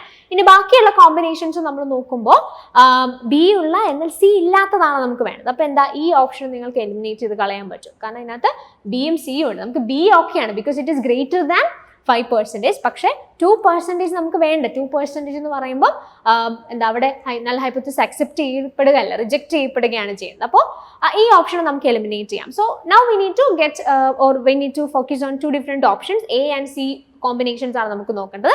ആദ്യത്തേതിൽ എ ആൻഡ് ബിയും സി ഓപ്ഷനിൽ ബി ആൻഡ് ഡിയുമാണ് പറഞ്ഞിരിക്കുന്നത്. നിങ്ങൾ ആ എ ഓപ്ഷനിലേക്ക് ഒന്ന് നോക്കൂ. എ ഓപ്ഷൻ പറഞ്ഞിരിക്കുന്നത് 0.32 ഓഫ് 2%, 2%-ന്റെ 0.32 എന്നാണ്. അപ്പോൾ ഓഫ്കോഴ്സ് എന്താണ്, ഇറ്റ് ഇസ് ലെസ് ദാൻ 5% എന്നുള്ള കാര്യത്തിൽ നമുക്ക് സംശയമില്ല. So you can just eliminate that option too. അപ്പം അങ്ങനെയാണെങ്കിൽ ഫൈനൽ നമ്മുടെ റിസൾട്ട് എന്താണ്, options B and D will be the right answer. അതെ, ബി എന്ന് പറയുന്നത് 5%-ൽ കൂടുതലാണ്, ഡി എന്ന് പറയുന്നത് 0.05-ലും കൂടുതലാണ്. അപ്പോൾ അങ്ങനെയാണെങ്കിൽ V can go with options B and D. B and D only is option C, so the right answer is option C itself. Moving to the next question, the null hypothesis looks plausible for which of the following p-values of a test of significance? അപ്പോൾ ഈ plausible എന്ന് പറഞ്ഞാൽ basically ഉദ്ദേശിക്കുന്നത് എന്താ, accept ചെയ്യപ്പെടുക എന്നുള്ളൊരു meaning തന്നെയാണ് ഇവിടെ വന്നിരിക്കുന്നത്. അപ്പോൾ നൾ ഹൈപ്പോത്തസിസ് അക്സെപ്റ്റ് ചെയ്യേണ്ട ഒരു സിറ്റുവേഷൻ ഇവിടെയാണ് നമുക്ക് സംഭവിക്കുന്നതെന്നാണ് ഇവിടെ ക്വസ്റ്റ്യനിൽ ചോദിച്ചിരിക്കുന്നത്. അപ്പോൾ അക്സെപ്റ്റ് ചെയ്യുക, നൾ ഹൈപ്പോത്തസിസ് അക്സെപ്റ്റ് ചെയ്യുക എന്ന് പറഞ്ഞതിന്റെ മീനിങ് എന്താ, p value must be higher than or equal to 0.05 അല്ലെങ്കിൽ 5%. അപ്പോൾ ആകെ ചെയ്യേണ്ട കാര്യം എന്താ, ഈ തന്നിരിക്കുന്ന ഓപ്ഷൻസിൽ ഒന്നെങ്കിൽ 5%-ൽ കൂടുതലുള്ള ഓപ്ഷൻസ് നോക്കുക, അല്ലെങ്കിൽ 0.05-ൽ കൂടുതലുള്ള ഓപ്ഷൻസ് നോക്കുക. അപ്പോൾ നിങ്ങൾ ഓപ്ഷൻസ് നോക്കുമ്പോൾ എന്തൊക്കെ നിങ്ങൾക്ക് മനസ്സിലാവും, അല്ലെങ്കിൽ ഏതൊക്കെ ഓപ്ഷൻസ് നമുക്ക് എടുക്കാം. 43% of course എടുക്കാം, it is greater than 5%, and also you can go with option B, that is 0.27, that is greater than 0.05. അപ്പോൾ A and B only നമുക്ക് എടുക്കാൻ സാധിക്കും. 3% of course 5%-ൽ താഴെയാണ്. ഡി ഓപ്ഷനിൽ പറഞ്ഞിരിക്കുന്നത് 0.43 of 1% എന്നാണ്. ഓഫ് കോഴ്സ് അതും അപ്പോൾ എലിമിനേറ്റ് ചെയ്യാം. So we can go with options A and B. A and B only is option A, so the right answer is option A itself. Another question from June 2023. A researcher obtains the following p-values for sample correlation coefficients of different samples. Which of these can be considered significant at 1% level of significance? ഇവിടെ നിങ്ങൾ not ചെയ്യേണ്ട കാര്യം എന്താ, ഇവിടെ specifically നിങ്ങൾക്ക് significance level 1% ആയിട്ട് തന്നിട്ടുണ്ട്. അപ്പോൾ ഇതിന് മുമ്പ് കണ്ട ക്വസ്റ്റ്യൻസിൽ ഒന്നും അങ്ങനെ സ്പെസിഫിക്കലി അവർ അല്ലെങ്കിൽ സ്പെസിഫൈ ചെയ്ത് പറഞ്ഞിട്ടില്ലായിരുന്നു സിഗ്നിഫിക്കൻസ് ലെവൽ എത്രയാണെന്നുള്ളത്. അപ്പോൾ അങ്ങനെയുള്ള കേസിൽ നമ്മൾ എന്ത് ചെയ്യും, ജനറലി കോമൺലി അക്സെപ്റ്റഡ് ആയിട്ടുള്ള 0.05 അല്ലെങ്കിൽ 5% നമ്മൾ ലെവൽ ഓഫ് സിഗ്നിഫിക്കൻസ് ആയി കൺസിഡർ ചെയ്തിട്ടാണ് നമ്മൾ ആൻസറിലേക്ക് വരിക. പക്ഷെ ഇവിടെ എന്താ, സ്പെസിഫിക്കലി നമ്മളോട് ക്വസ്റ്റനിൽ 1% എന്ന് പറഞ്ഞിട്ട്. അപ്പോൾ ഈ ഒരു പോയിന്റ് കൂടെ നിങ്ങൾ ഓർത്ത് വയ്ക്കുക. പരീക്ഷയിൽ നിങ്ങളോട് അങ്ങനെ സ്പെസിഫിക് ആയിട്ട് സിഗ്നിഫിക്കൻസ് ലെവൽ ക്വസ്റ്റനിൽ മെൻഷൻ ചെയ്തിട്ടില്ല എന്നുണ്ടെങ്കിൽ നമ്മുടെ ഒരു ത്രഷോൾഡ് എത്രയാണ്, 0.05 അല്ലെങ്കിൽ 5% തന്നെയാണ്. അല്ലാത്ത പക്ഷം കൃത്യമായി ക്വസ്റ്റനിൽ അവരത് മെൻഷൻ ചെയ്തിട്ടുണ്ടാവും. അപ്പോൾ ഇവിടെ നമ്മളോട് പറഞ്ഞിരിക്കുന്നത് എന്താ, the researcher obtains the following p-values for sample correlation coefficients of different samples.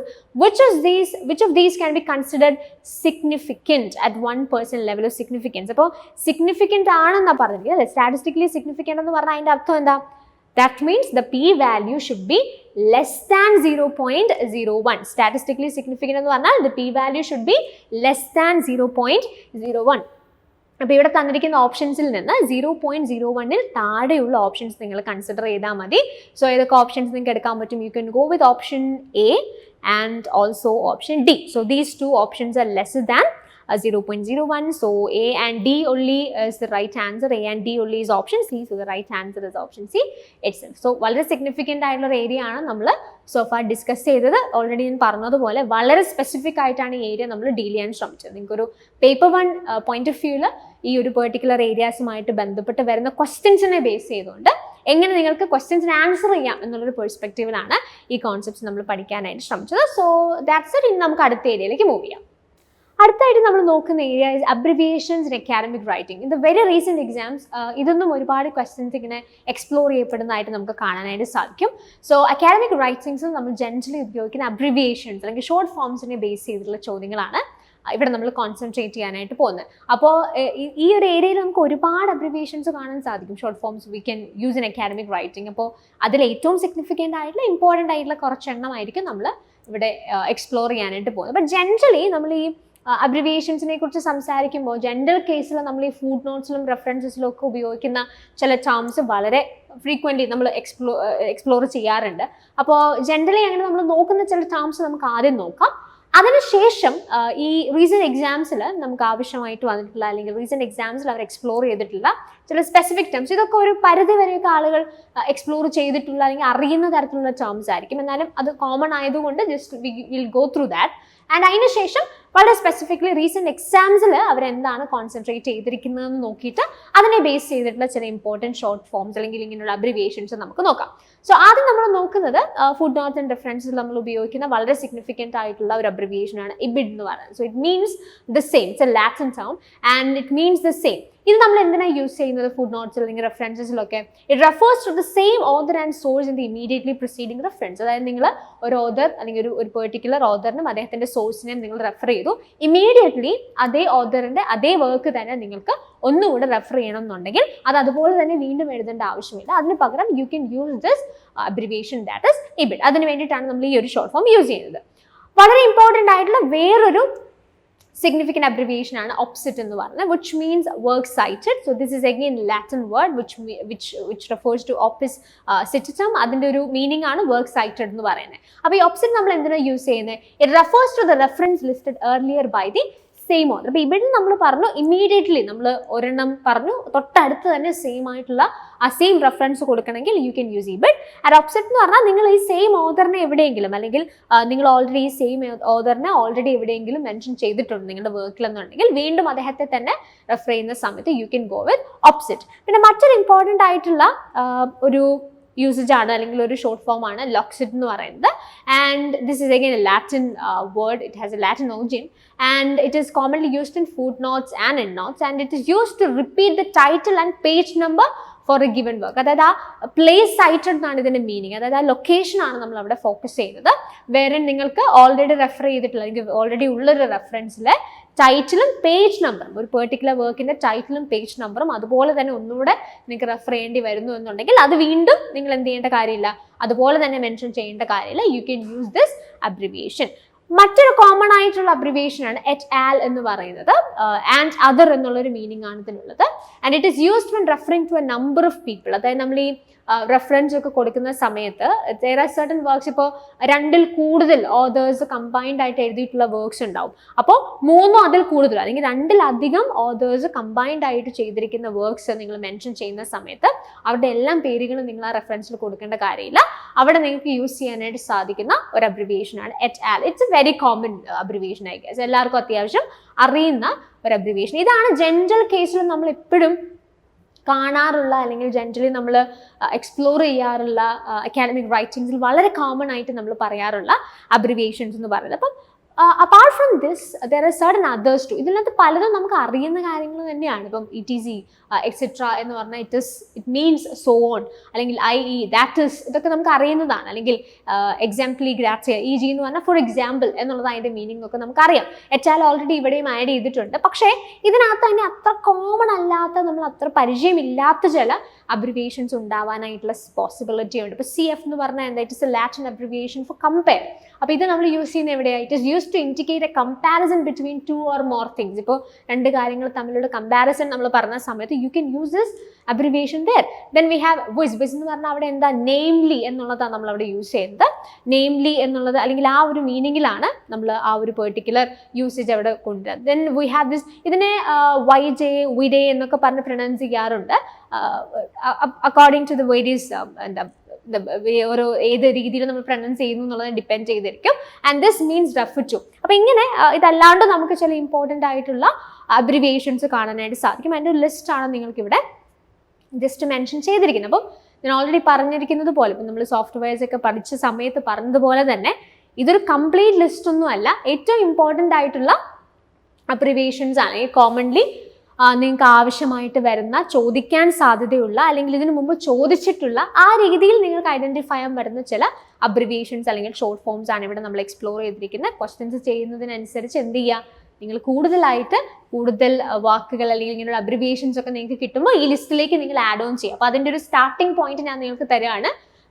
Basic ആയിട്ട് നിങ്ങൾ അറിഞ്ഞിരിക്കേണ്ട കുറേ ഇമ്പോർട്ടൻ്റ് ആയിട്ടുള്ള ഷോർട്ട് ഫോംസ് അല്ലെങ്കിൽ അബ്രിവിയേഷൻസ് ഞാനിവിടെ ആഡ് ചെയ്തിട്ടുണ്ട്. ഇതിൽ കൂടുതൽ നിങ്ങൾ ക്വസ്റ്റ്യൻ ചെയ്യുന്ന സമയത്ത് നിങ്ങൾക്ക് കിട്ടുമ്പോൾ ഇതിലേക്ക് എന്ത് ചെയ്യുക, ആഡ് ചെയ്ത് ഈ ലിസ്റ്റിനെ നിങ്ങൾക്ക് വീണ്ടും എൻലാർജ് ചെയ്യാനായിട്ട് സാധിക്കും. അപ്പോൾ നമുക്ക് ക്വസ്റ്റ്യൻസ് നോക്കാം. അപ്പോൾ കുറച്ചുകൂടി ക്ലാരിറ്റി നിങ്ങൾക്ക് ഇതിനകത്ത് കിട്ടാനായിട്ടുള്ള പോസിബിലിറ്റി ഉണ്ട്. So this question was asked in June 2023 NET exam. One of the commonly used abbreviations in report writing by researchers is WIDE, which means, and we have the options refer to, example, after, against. നമ്മൾ already പറഞ്ഞു ഈ ഒരു വാക്ക് പല രീതിയിൽ pronounce ചെയ്യാറുണ്ട്, പക്ഷേ now we are going with WIDE. Okay, so from the given options we need to identify the meaning of this particular abbreviation that can be used in academic writings. അപ്പോൾ നമ്മൾ already ആ list ചെയ്ത അല്ലെങ്കിൽ നമ്മൾ important ആയിട്ടുള്ള ചില abbreviations list ചെയ്യുമ്പോൾ അതിനകത്ത് ആ ഒരു വേർഡ് കൂടെ നമ്മൾ ആഡ് ചെയ്തിരുന്നു. And it means refer to. Okay, so options നിങ്ങൾക്ക് നോക്കിയാൽ അറിയാം. Refer to is option A. So the right answer is option A itself. One interesting thing that we can identify here is ഈ same word തന്നെ, ഈ same അബ്രിവിയേഷനെ base ചെയ്ത് തന്നെ ഒരു question December 2023 അവർ ചോദിച്ചിട്ടുണ്ട്. ബട്ട് ദേ ഹാവ് ക്വസ്റ്റ്യൻ്റെ ഒരു nature മാറ്റി, in the sense the thing are similar, പക്ഷേ ആ ക്വസ്റ്റ്യൻ്റെ ഒരു പാറ്റേൺ മാറ്റിയെന്ന് മാത്രമേ ഉള്ളൂ. ഇപ്പോൾ കഴിഞ്ഞ എക്സാമിൽ നമ്മൾ മുമ്പേ കണ്ട ക്വസ്റ്റ്യൻ എന്തായിരുന്നു? One of the commonly used abbreviations in report writing by researchers is WIDE, which means എന്നായിരുന്നു എന്നുണ്ടെങ്കിൽ ഡിസംബർ 2023 അത് ഇങ്ങനെയാണ് ചോദിച്ചത്.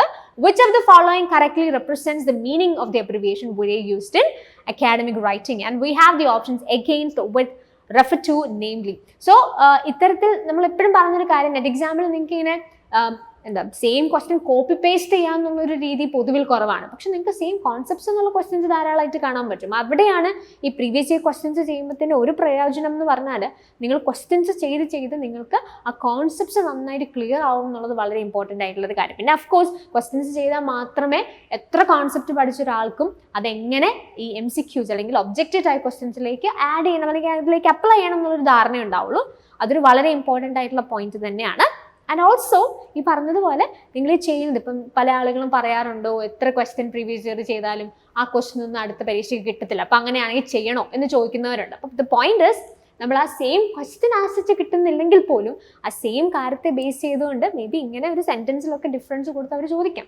അപ്പോൾ ആ രീതിയിൽ പ്രീവിയസ് ഇയർ ക്വസ്റ്റ്യൻസ് ഇമ്പോർട്ടൻ്റ്. അപ്പോൾ ഇത് ഞാൻ പറഞ്ഞതിൻ്റെ പോയിന്റ് എന്താ വെച്ചാൽ, ഈ പ്രീവിയസ് ഇയർ ചെയ്യുന്നത് കൊണ്ട് ഗുണമില്ല, അല്ലെങ്കിൽ അതുകൊണ്ട് അത് ചെയ്താൽ നമുക്ക് അത് തന്നെ കിട്ടില്ലല്ലോ, അത് തന്നെ ചോദ്യം കിട്ടില്ലല്ലോ എന്ന് വിചാരിച്ച് നിങ്ങളത് ചെയ്യാതിരിക്കരുത്. ഇത് മാത്രമല്ല പ്രീവിയസ് ഇയർ ചെയ്യുന്നതിൻ്റെ ഉദ്ദേശം തരുന്നത് അതർ തിങ്സ് ടു. ഇപ്പം നമ്മൾ പറഞ്ഞതുപോലെ പ്രീവിയസ് ഇയർ അല്ലെങ്കിൽ ക്വസ്റ്റ്യൻ പ്രാക്ടീസ് ചെയ്യാണ്ട് നമുക്കിങ്ങനെ കുറേ കോൺസെപ്റ്റ് നിങ്ങൾ വായിച്ച് പഠിച്ച് പോകുന്നതുകൊണ്ട് എക്സാം ഹാളിൽ ചെല്ലുമ്പം അത് നിങ്ങൾക്ക് കൃത്യമായിട്ട് ലോജിക്കലി അതിലേക്ക് അപ്ലൈ ചെയ്യാൻ സാധിക്കണമെന്ന് നിർബന്ധമില്ല. കാരണം ഈ MCQs അല്ലെങ്കിൽ ഒബ്ജക്റ്റീവ് ടൈപ്പ് ക്വസ്റ്റ്യൻസ് ബേസിക്കലി പറഞ്ഞാൽ കോൺസെപ്റ്റ് ആണ് നമ്മുടെ ഫൗണ്ടേഷൻ. പക്ഷേ കോൺസെപ്റ്റ് മാത്രം പോരാ, ലോജിക്കലി ആ ക്വസ്റ്റ്യൻസിനെ ഐഡന്റിഫൈ ചെയ്യാനുള്ള കപ്പാസിറ്റി കൂടെ നമുക്ക് വേണം. അതിന് പ്രീവിയസ് ഇയർ പ്രാക്ടീസസ് മസ്റ്റ്, അതിൽ പ്രത്യേകിച്ച് ഒരു ഡൗട്ടും ഇല്ല.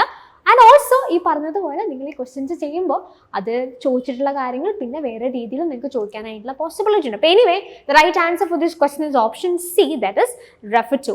Moving to the next question, June 2023 ചോദിച്ചതാണ്. While reading research paper or research reports, often one comes across the abbreviation WIS, which means, and we have the options, for example, namely, against, refer to. ഇത് നമ്മൾ already ആ ലിസ്റ്റിൽ add ചെയ്തിട്ടുണ്ട്. That means namely എന്നുള്ളതാണ് ആ ഒരു അബ്രിവിയേഷൻ്റെ meaning എന്ന് പറയുന്നത്. അതിൻ്റെ ഫുൾ ഫോമും ജസ്റ്റ് ഇവിടെ ആഡ് ചെയ്തിട്ടുണ്ട്.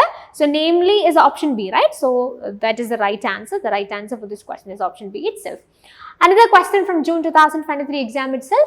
While writing reports or manuscripts, researchers sometimes use the abbreviation FN, which implies, and we have the options figure number, following numbers, final note and footnote. അപ്പോൾ എന്താ ഈ ഒരു പെർട്ടിക്കുലർ അബ്രിവിയേഷൻ കൊണ്ട് മീൻ ചെയ്യുന്നത്? ഇത് നമ്മൾ ഓൾറെഡി അതിനകത്ത് ആഡ് ചെയ്തിരുന്നതാണ്. That is footnote. So the right answer for this question is option D itself.